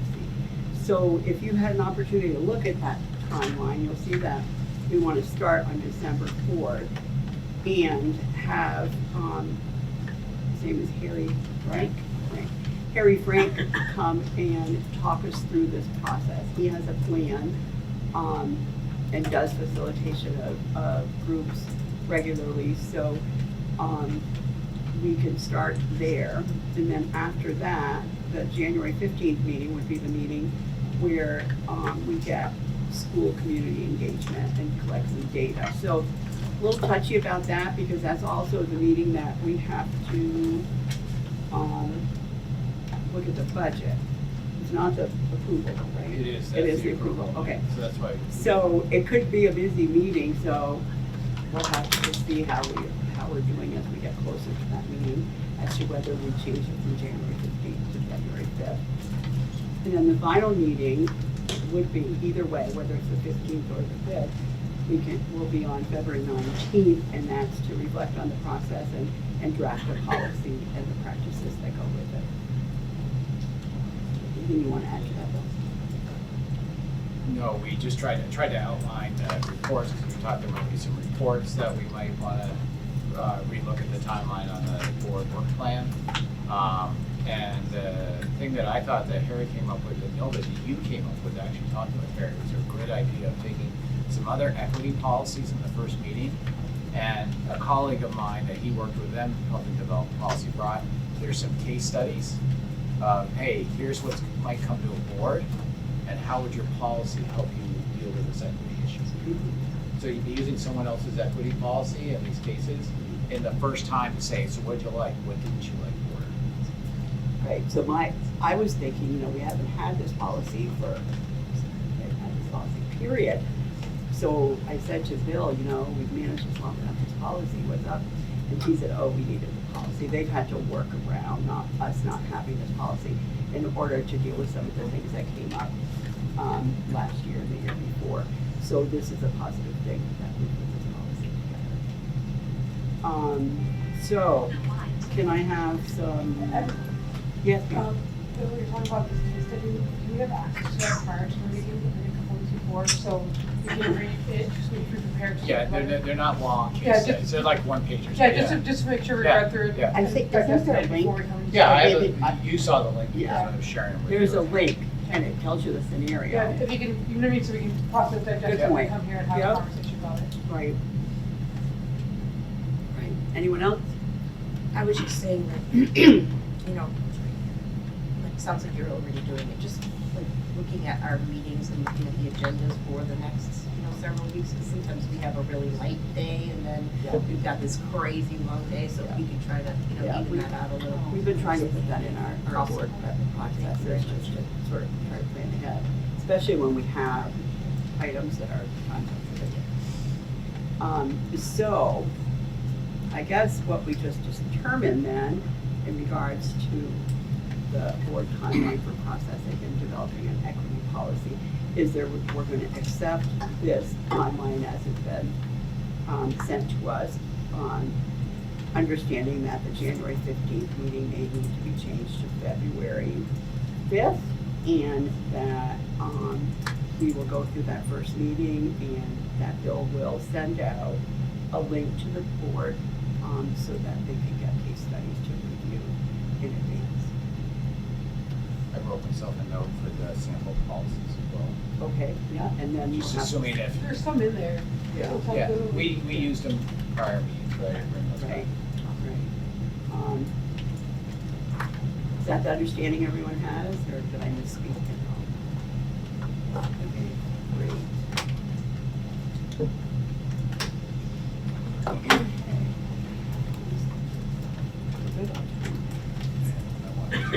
Seven forty. Okay, so most of you know that we were under the superintendent evaluation section of the agenda. Most of you know that we conducted an evaluation of the superintendent for last school year. So, the evaluation occurs every 2 years. So this would be sort of a data collection year, and I'm saying that I've simplified that a lot, right? You know, there's direct observation and indirect observation, and staff talking to them. You've got that whole thing in your packet. We really can't discuss the details of this in regular session because it is an employment issue. So if it's appropriate at the end of the meeting, I think here, it might be the only thing we have for executive session. ESP. Okay, but we're gonna have two things for executive session. So let's save that for when we go into executive session at the end of the meeting, and Bill will review that evaluation process with us in a little more detail than I can. That work for everyone? Okay. So, next item is, under new business, is core budget assumptions. And that's attachment 9B in your packet. And I think Bree and Bill are going to be talking to this. So I'm going to turn it over. Great. Bree and I didn't huddle beforehand to say who's doing what, so you get to watch us look at each other and figure out. You want to start? Or you want me to start? You can start. Okay. So the first page that you see is something that, for those of you who have been here in other budget buildings, we took this idea it's actually from Colchester. I was grateful to hear Zach reference them. The Colchester board, a couple of years ago, we took this idea. The board says, what assumptions are we using? Because there's a lot of times that we have to use assumptions when we build the budget because we don't have direct facts. Sometimes we do have those direct facts. We have direct information. The good example is the professional staff contract negotiation for next year is already set. We already know those salaries are going up by 4%. Another area that might be different like that is, and Bree, this might have changed since we talked last week, so you can correct me if I'm wrong, but Vermont Gas, Brianne had to go back and look at our previous spending for 2 or 3 years to say, hey, we think it's 3%, but we haven't heard from Vermont Gas that it's 3%, and that looks like it's in alignment with what's been happening in the past few years. Is that? Yeah, that's accurate for Vermont Gas, the electricity, and the water and sewer. So those are taken off of previous spending over multiple years. Do we ever contact those entities to verify these percentages? I did reach out to all of them and left voicemails, and I haven't heard anything back. Okay, thank you. So we tried to show you all the increases here that we're using for building the budget. And we'll talk more about this in a minute, but I wanted to talk about this first page. And the second page, which has the consumer price index. You saw that earlier in the presentation, some pieces there. So you'll see that that has, right now, it's as of the September, which is the most recent consumer price index, is 3.4%. The graph that you see in front of you is just the amount, the percentage of the CPI in each month for the past 3 years. So you can see how we all know that between 2021 and 2022, there was a huge increase in the consumer price index, and it really fell, and it's creeped up a little bit, almost got down to 2% about a year and a bit ago, and then it's come back up a little bit. So just as a good way of kind of thinking about like what's happening with us and how can we benchmark our different areas versus consumer price index, and those always kind of move back and forth. Bree, what have I forgotten on this sheet? I don't think you forgot anything. I do want to also point out that the life insurance and the disability insurance is going to be capped at 0% increase, so it's going to be the same for the next couple of years until FY28.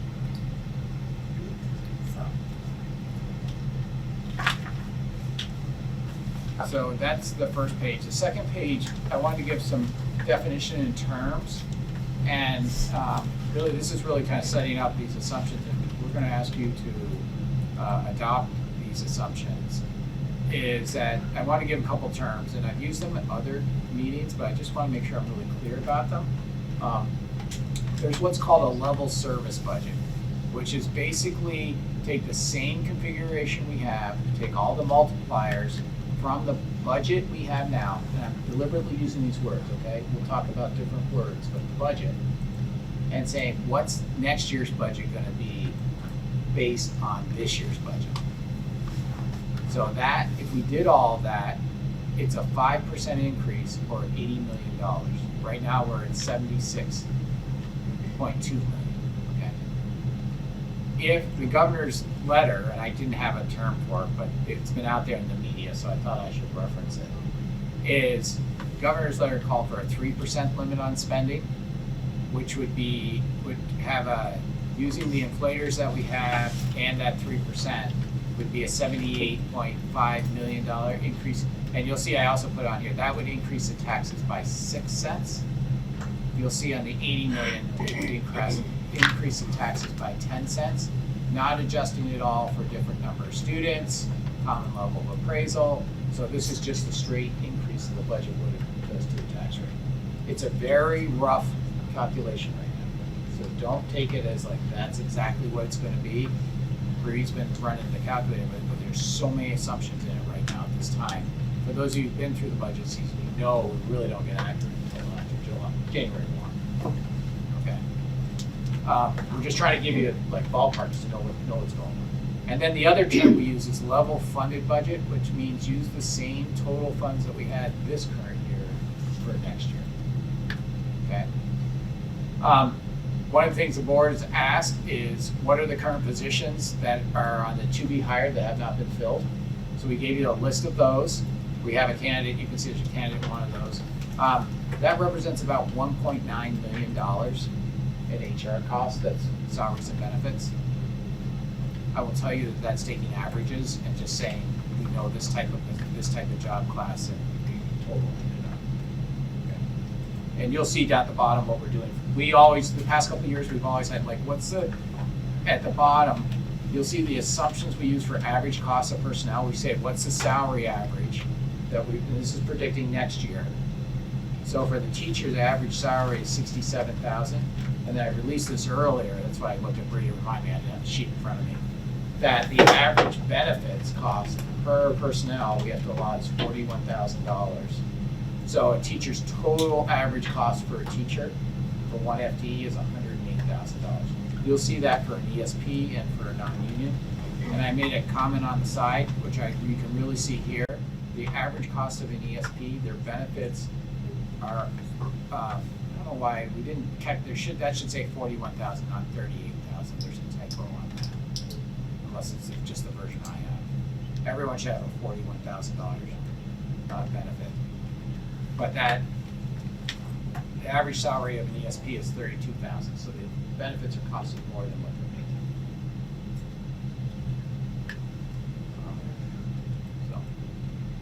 And then we showed the non-union. The other thing that's not on here I wanted to give all of you, if you want to change the tax rate either up or down, it means we have to change. I don't know what document you're referring to. It's The second 9B. 9B. 9B.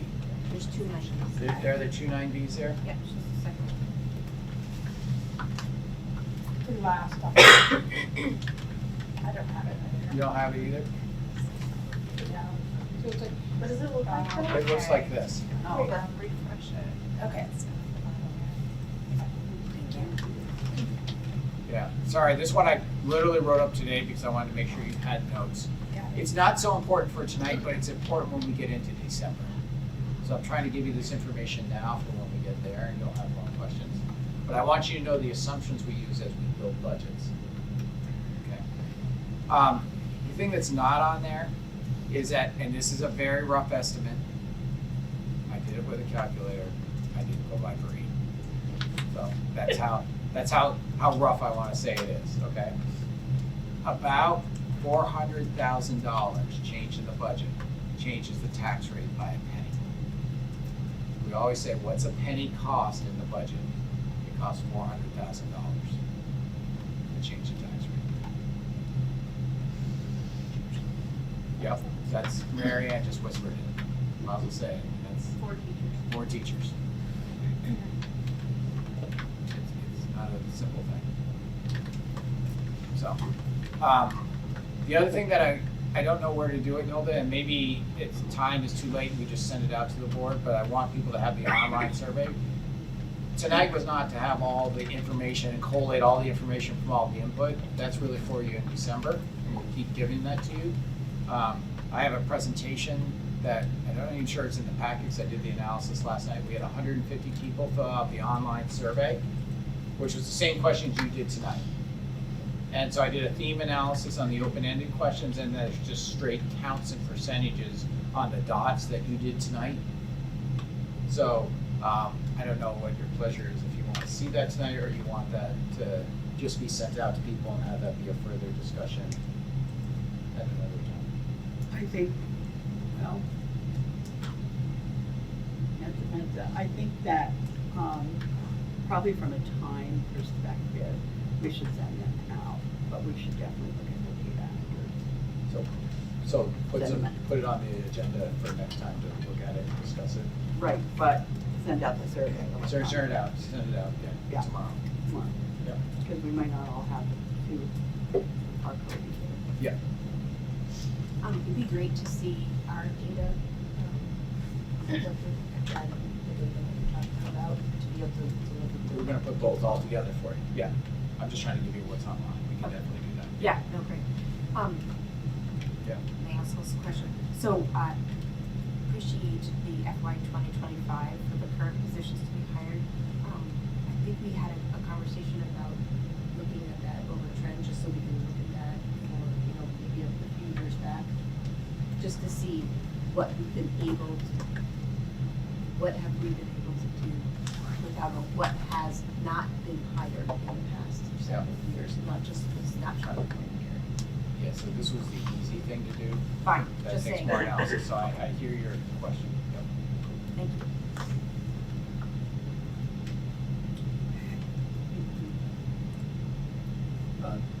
Just a quick question on deferred maintenance costs. If I'm correct, that comes out of the capital fund, which is basically unused budget. Am I correct that we don't have like a budget line for? We have a little bit. We're very underfunding what our buildings need to stay up with maintenance. So, but we have been able to keep up with it because of our capital fund. Okay, so for instance, the 1.9 million in the FY 2025 budget that would be going to personnel that isn't going into the capital fund, and that is basically what we're drawing out of to maintain our school. Yep.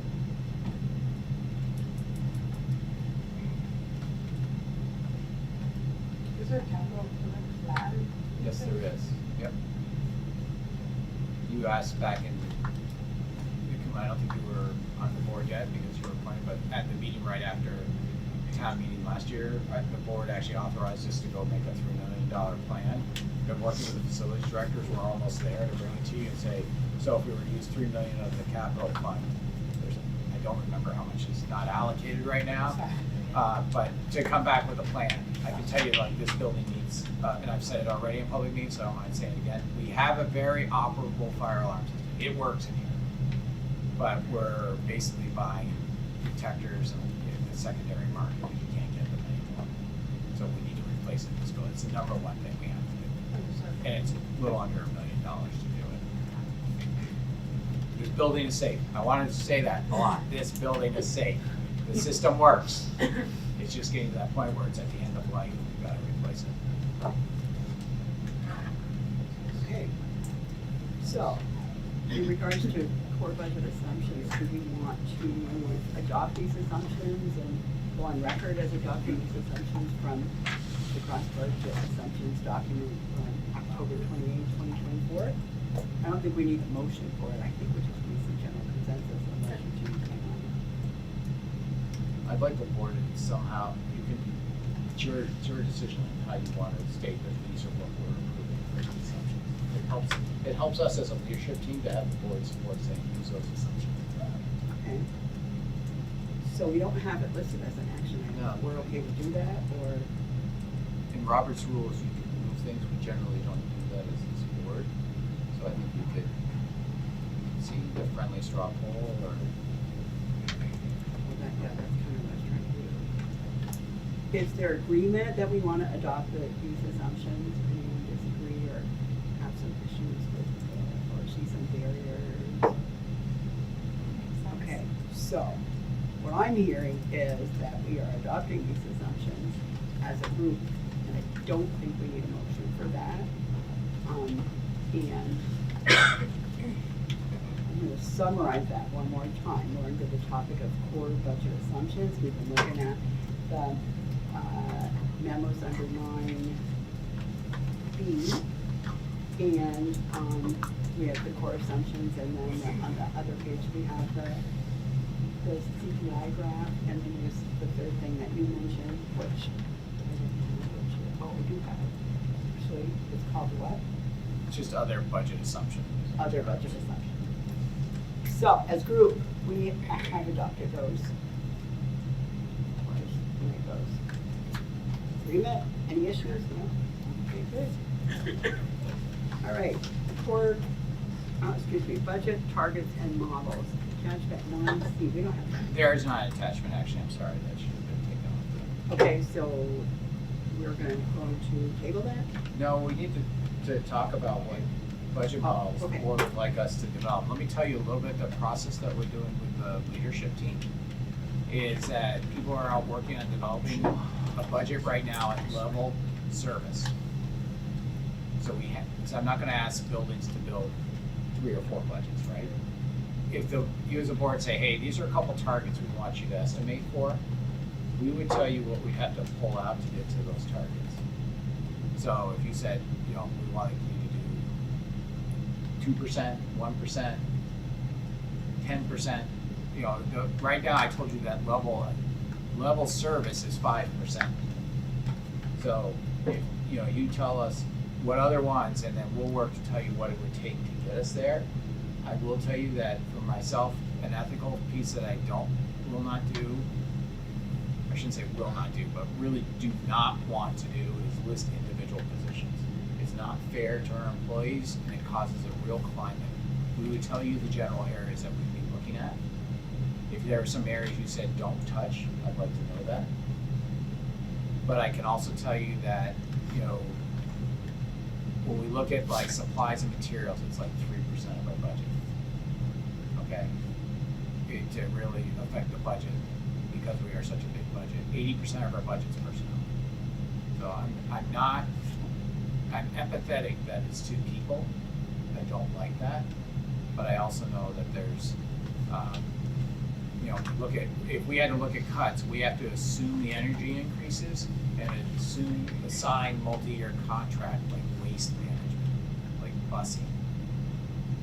So transportation, as you can see, is a 5% increase. So those we have to assume we have to go with because we've signed multi-year contracts. So what we have to do is look at those increases, and then for cuts that have to be made, we have to actually add that increase to inflate the cut amount.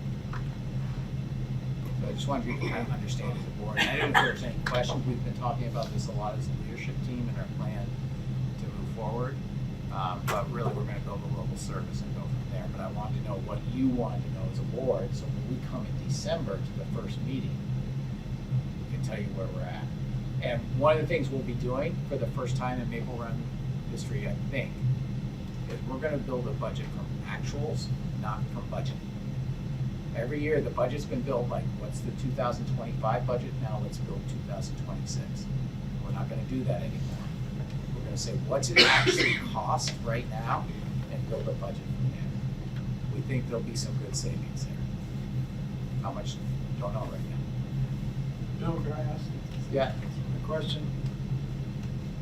You have that budget assumptions, and you have the list of staff members that have gotten hired. Yeah. But are there staff members that are planning to retire? I mean, would that give us a? You've approved, I believe, don't quote me on this, but I'm doing it from memory. I think it was 4, might have been 5 positions. I have to go back.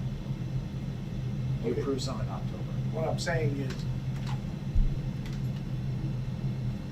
would that be a place to look to see, to cut staff, and it's not cutting people because they're going to be needed? So let me say how I'm doing this with the principals.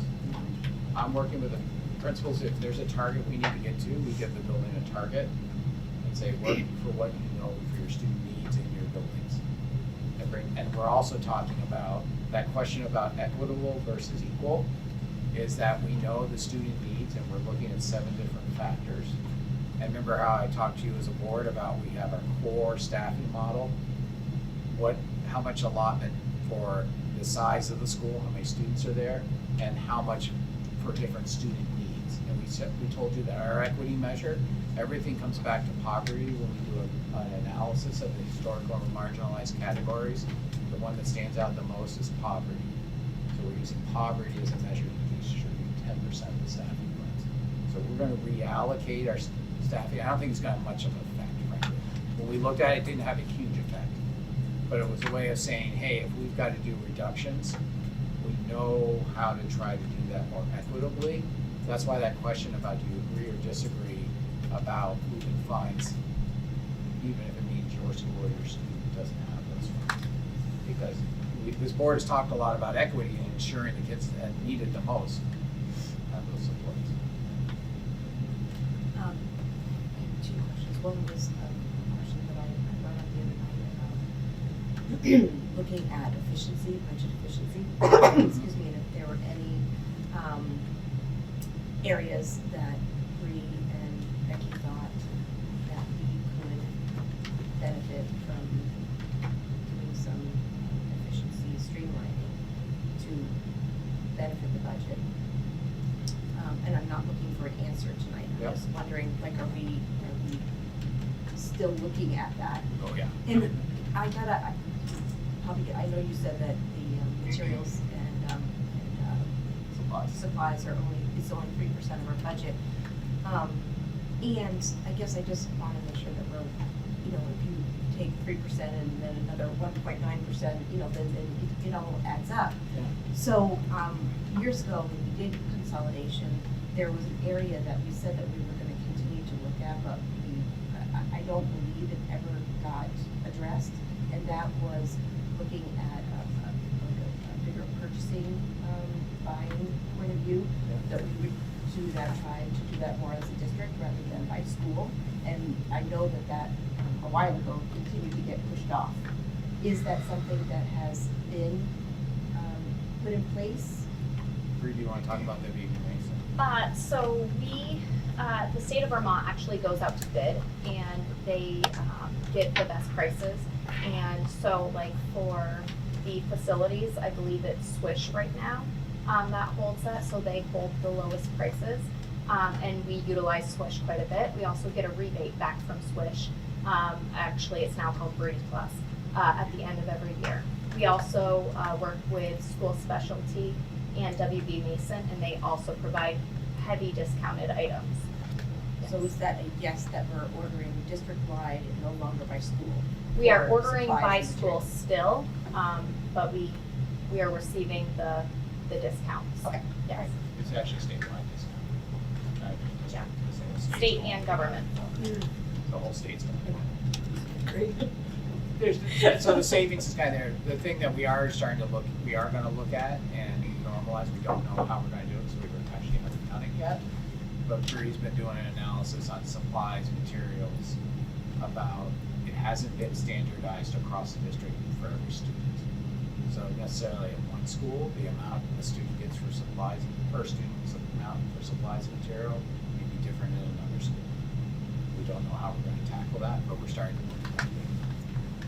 And these are the things that we're starting to look at, because I've always heard from this board about how can you ensure that things have got standardized across the district. We've all been on that. I guess I was also just thinking, you know, in terms of classroom budgets, Yeah. you know, because oftentimes teachers, you know, we make classroom budgets, not just teachers, staff, period, you know, are ordering off of Amazon, ordering off, you know.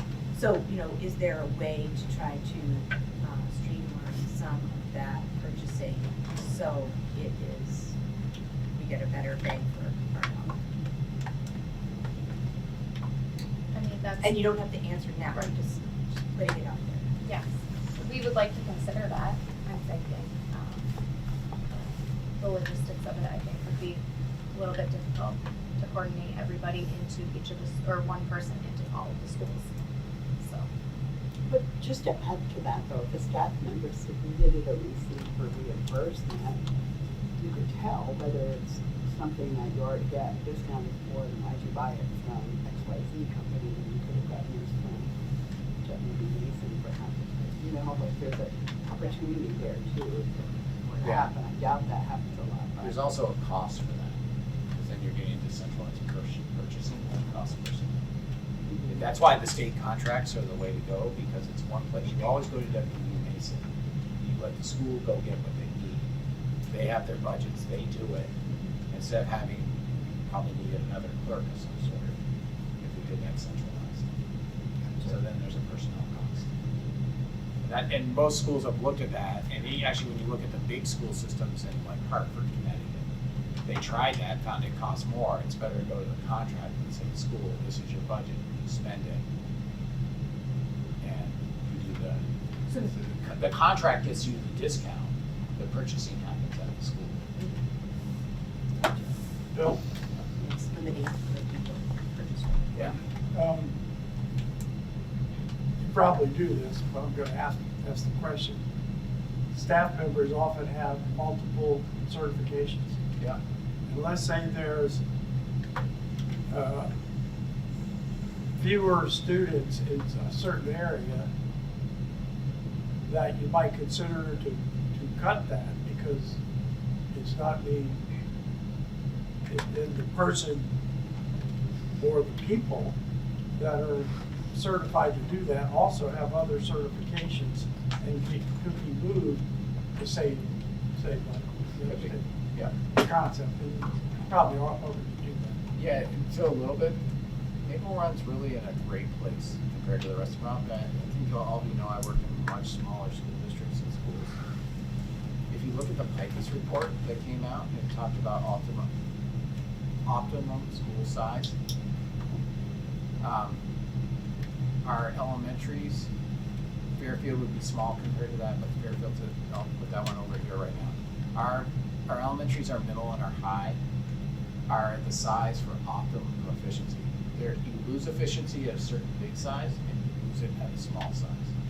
Because when you can have people certified for one position, it actually makes their job easier. Because it's less of having to teach multiple things or multiple grade levels, multiple ages. As you do that, you make it harder. So when you can have, the more that you can cut down the grade ranges, then the more that you can cut down the subject areas, specialization that can happen. And then the thing about Fairfield is Fairfield's right at a sweet spot for its grade range, that they're actually the most efficient school we have when you look at class sizes because of the class sizes. Now there's a couple there that if you look at the grade levels, it's not true with everyone, but it's in that high teens, low 20s area. And so those make it really efficient.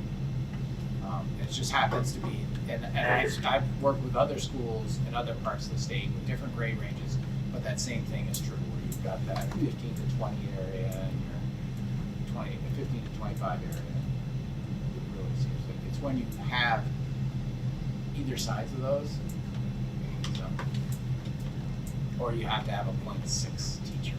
It's hard to fill. That makes it hard on the employee and makes it hard on the school. Anything more on So budget? what I'm looking to Target hear, model. what type of models the board would like to see.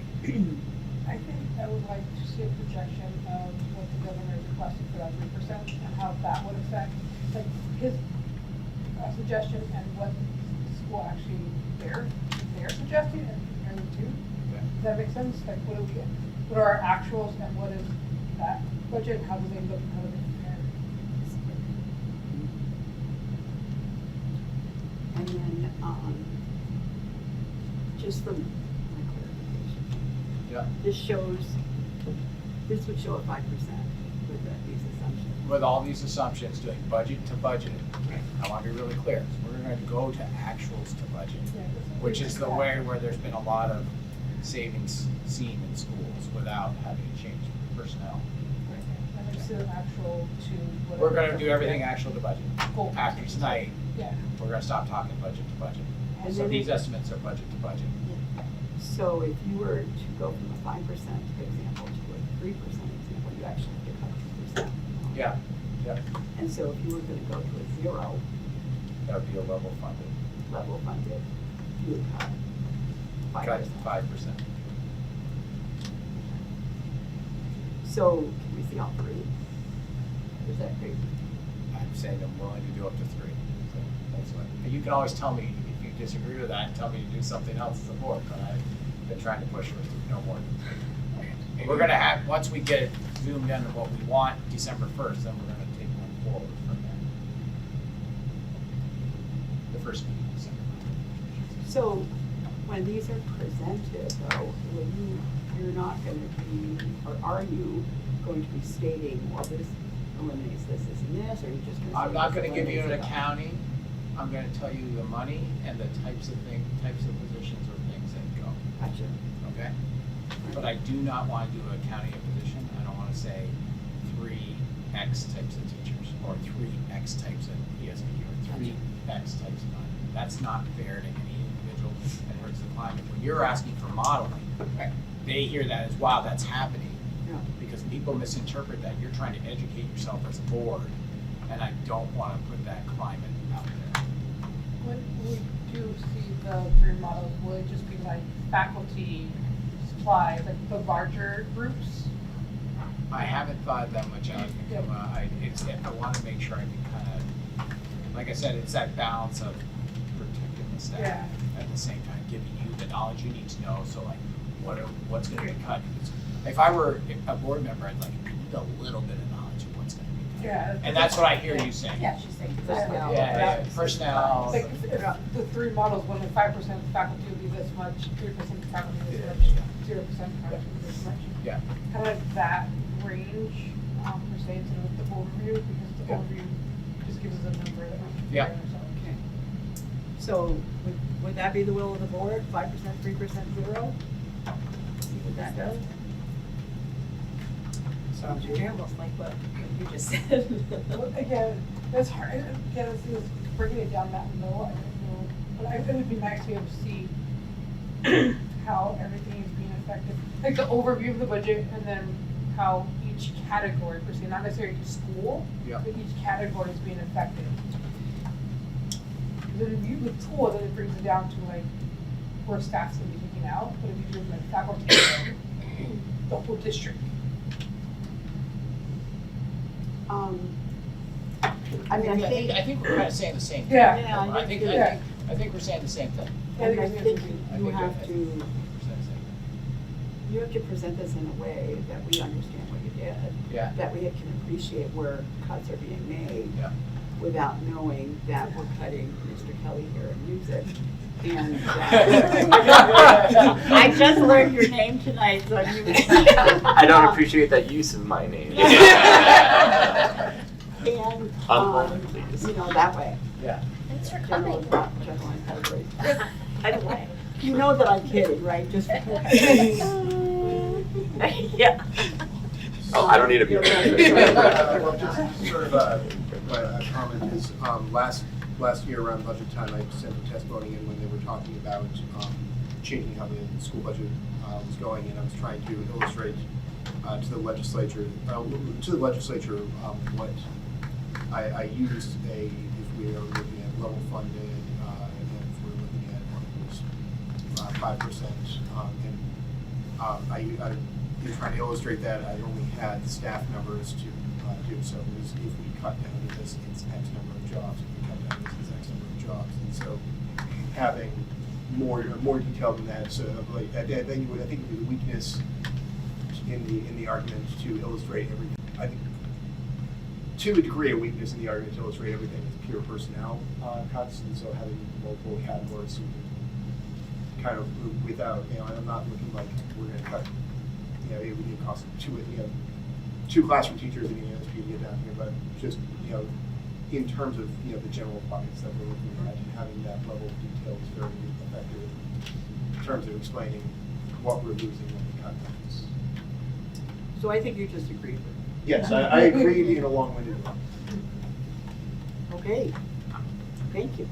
Any other questions? All right, so in regard to budget targets and models, we have requested 3 models. A level service model, which is 5%, a governor suggested model, which is 3%, and a zero increase model, which is called level funded. Thank you. And we're gonna look at those at our December meeting. And it's gonna be the goal of our superintendent and his team to illustrate it in such a way that we understand. Try that one. I heard the marching orders. Okay, that makes sense? Perfect. Okay, we're gonna hold off on ESP negotiations for a second, because we might need that executive session. We will need an executive session. Let's move on to other business warrants, just to keep the meeting going. I need a motion to approve the warrants, acknowledging that passage of this motion will act as authorization and signature of any individual board member participating remotely. Motion, please. Thank you. Second?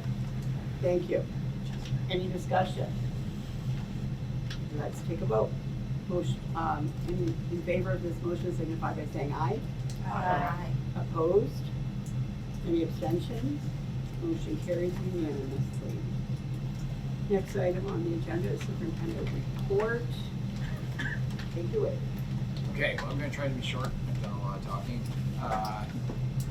On Monday, and I know Jack, you told me you were part of that. I'm not sure if anyone else was on the board, but the Commission for the Future of Vermont's Public Education, I may have that title a little wrong. It's a long one. Was here. They called us. They were looking. Sorry, let me start over again. They are required by Act 183 to host a meeting in every county of the state and have a listening session and have a business meeting. So they asked us to host the business meeting a couple weeks ago and then to host the listening session. So on Monday, they used the boardroom to have their business meeting. And they had that from 1 to 4, and it was, well, there were probably 3 or 4 community members there, along with the board of 13, along with some other people virtually. And then at 5 to 7, it was hosted at SATEC. And I know, John, you were there. I couldn't make it. I was getting to another meeting. And how many people would you say were there, John? Besides the board? That's a rough estimate. I'm asking you without saying I was gonna ask you. That's all right. I have the exact number in my notes, but I would say there were approximately 30 to 35 community members. So it was great to host them. They were really appreciative. I gotta do a shout out to, I was literally the night before reading the notes from the meeting before and saw Randolph, they had the culinary students make them meals. And I was like, oh, what in the world am I gonna do? Fairfield maple syrup safe.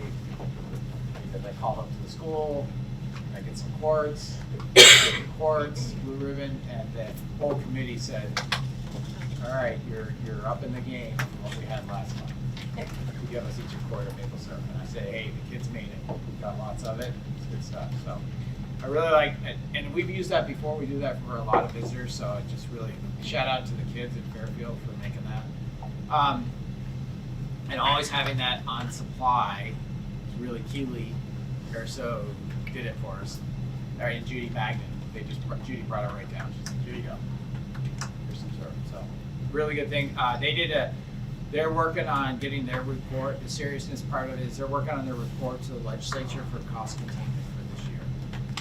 They were brainstorming ideas. I was in the meeting for probably about an hour, but they were brainstorming ideas of how they could do that and looking at their draft report that they have to the legislature for cost containment. The second thing I want to let you know about, and Nilda and I were talking, Nilda, Charlie and I were talking, as we did in our prep meeting, we've had a large unforeseen move-ins of students that are outplaced in special education. We've had almost 15 students. It's somewhere between 12 and 15. I don't remember off the top of my head right now, but it's a tune of over $1.5 million. And I think it would be good for the board to learn a little bit from Andrea Racing. There's going to be support for extraordinary costs here. But when we build the budget, of knowing how tight you make the budget, it also has a counterbalance that we have a lot of unforeseen costs. And special education can be one of those places. And so we had to assume quite a few outplacements for students that we didn't know were coming. So I'd like the board to kind of hear about not only that the cost piece of it is kind of the secondary, but how does special ed work with that, and how does the IEP process? And so Charlie and Hilda and I were talking, thought it'd be a good educational session for the board, but also to talk about a little bit of that next board meeting. Have Andrea talk about so it's in the public as well about like these are the types of things when you're building a budget. Because one of the things that and it may be incorrect, but the way I've been taught administration in Vermont is it is one of the last things you ever do is deficit spend. You don't spend outside your budget. So when we're able to absorb this year, and some of it is because of the unhired folks, but you know those are expenses that we have to be able to absorb when we have situations that happen. So, I don't know, or Charlie, if you have any more to add to the conversation about that. Well, good question. Yeah. Can I have an example of next year? Yeah, so if a student goes to SOAR, that's an external placement. And then are there any that are out of the state? Yes, we have some students out of the state. They're residential. We have to pay the educational costs. But not the residential.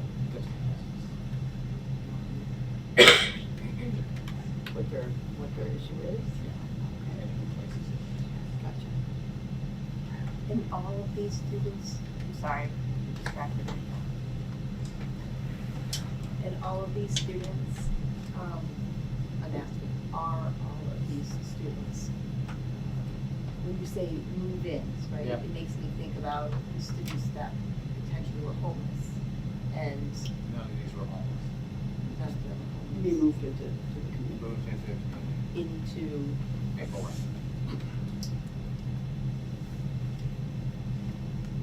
I think we talked about this, but now I prompted me the question again. We're required as a receiving school to accept the diagnosis in IEP or whatever the right model So this is why I they come want, with. so this is why I want Andrea here, Okay. because we're gonna quickly get out of my league. Okay. And she is our expert on special education, being the special ed director. Right. So I'd rather have her answer. I think I know the answer to that, but I'd rather have her answer that question. You're talking about how we were able to absorb the cost because we have what we use. What if we could not absorb the cost? So then we go into deficit spending. That's where I was saying in Vermont, the way I've been schooled for the past 30 years as an administrator, was that is the last thing you do. Because for superintendent, it can be job pending. My thought process is if we're doing actuals this year, budget's not gonna be as So open. that's what I want you to understand as a board. You can go so tight, but there are repercussions of going so tight. Yeah.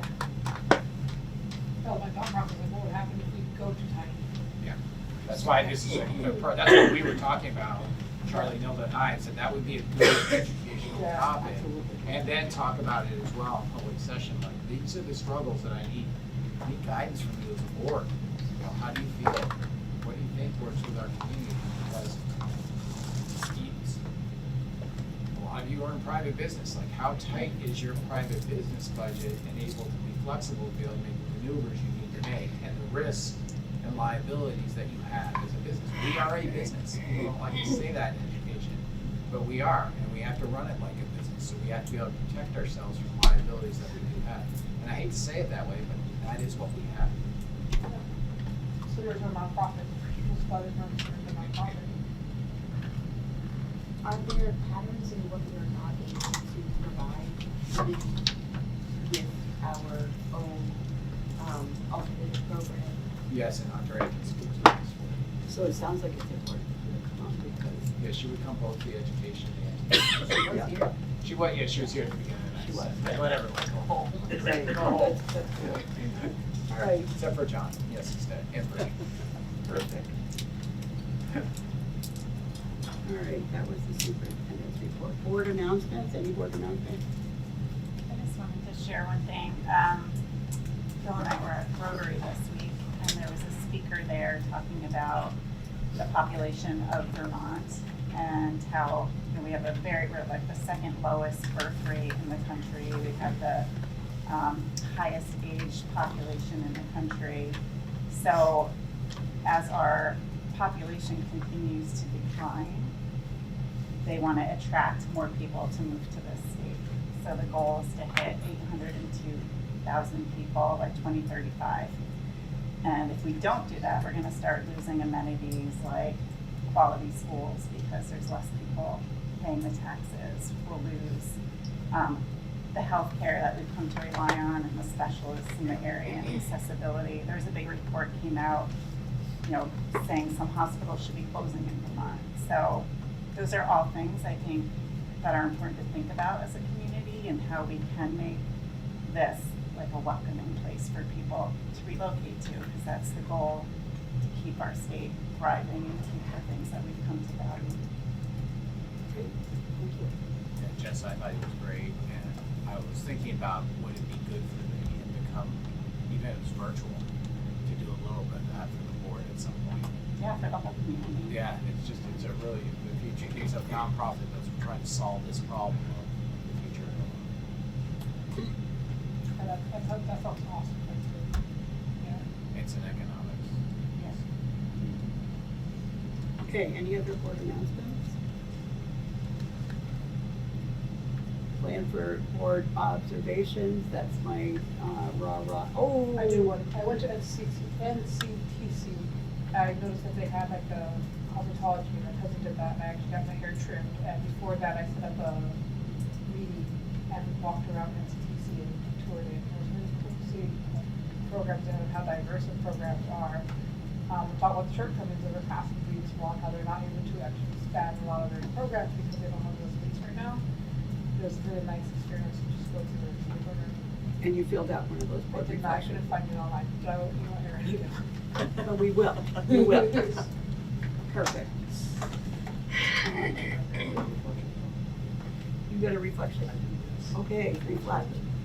So I went to the Spring Festival on Monday over at BFA, which was excellent.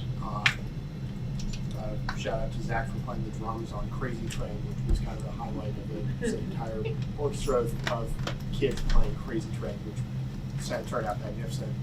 And that's basically a festival that pulls together folks from within our district and beyond. Gets them all together for a day of work, and then they put on a concert at the end of that day. In the board observation form, I checked off in terms of the goals that we met. I thought it met the rigorous academics and expectations goal, because they were, and these are kids that, like, a lot of them have not met each other or rarely worked with each other, and they, by the end of the day, were able to put together a very be able to play in unison, put together a very effective concert. I checked off opportunities for family and community engagement, because family members managed to go and see the fruits of their students' labor, and the folks presenting each piece gave a quick rundown of the challenges and successes that the students encountered during the preparation for it. And I checked off community education and action on inclusion, because of the nature of the festival, which required basically everyone to come together very quickly and work with a diverse group of people who, some of them they knew, but a lot of them were strangers, and come together very quickly and effectively. So, very excellent. Thank you. Any other reflections? So, I was at the Commission of the Future of Education, but my wife recorded that, so I saw your performance, so equally fantastic. I have the video on my phone if anyone wants to hear it. Anyone else? Thank you all for your reflections, and we are. Oh, annual work plan, you know that, that's on. No, the plan for board Board observations. Well, isn't that the same, kind of what, dovetails to what we were just talking about? Does anyone have any plans to go to any specific events? So I was gonna ask you, what to do the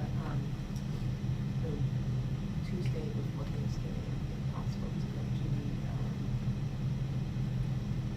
senior meal site. Oh, that would be great. Yeah. All right, Tuesday before. And I forgot to bring that. Aaron created a list of different possible opportunities, and we could go do what we did tonight with different community groups. That'd be great. So I'll make sure I send that out and see if people would like to join me, because I think it's just a good way of getting. I think the more we get input and hear, and people know we're listening to them, then it helps. So yeah. Perfect. So you said the Tuesday before Thanksgiving. Yeah, if that works for you. I'm sure. Yeah. Okay, so in regards to plan for board observation, Bill is going to send out a list of events that are taking place that year. That Aaron Rushlow has that week 18th. I would be glad to go. It doesn't necessarily need to be a table discussion, because one of the things we also have the Google form where you can fill it out right there online.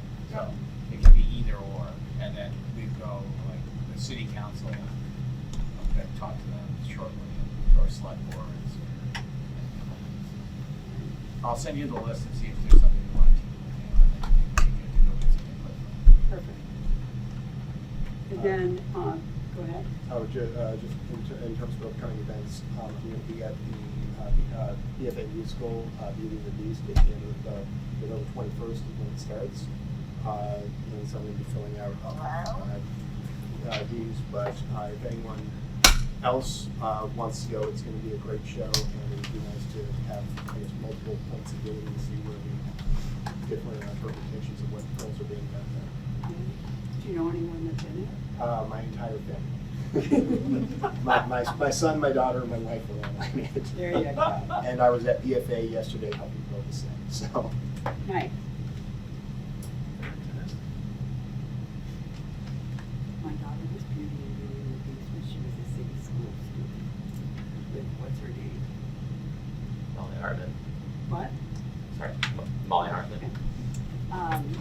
All right, so the board annual work plan is now an attachment. It's not an attachment to our agenda, it's part of the site.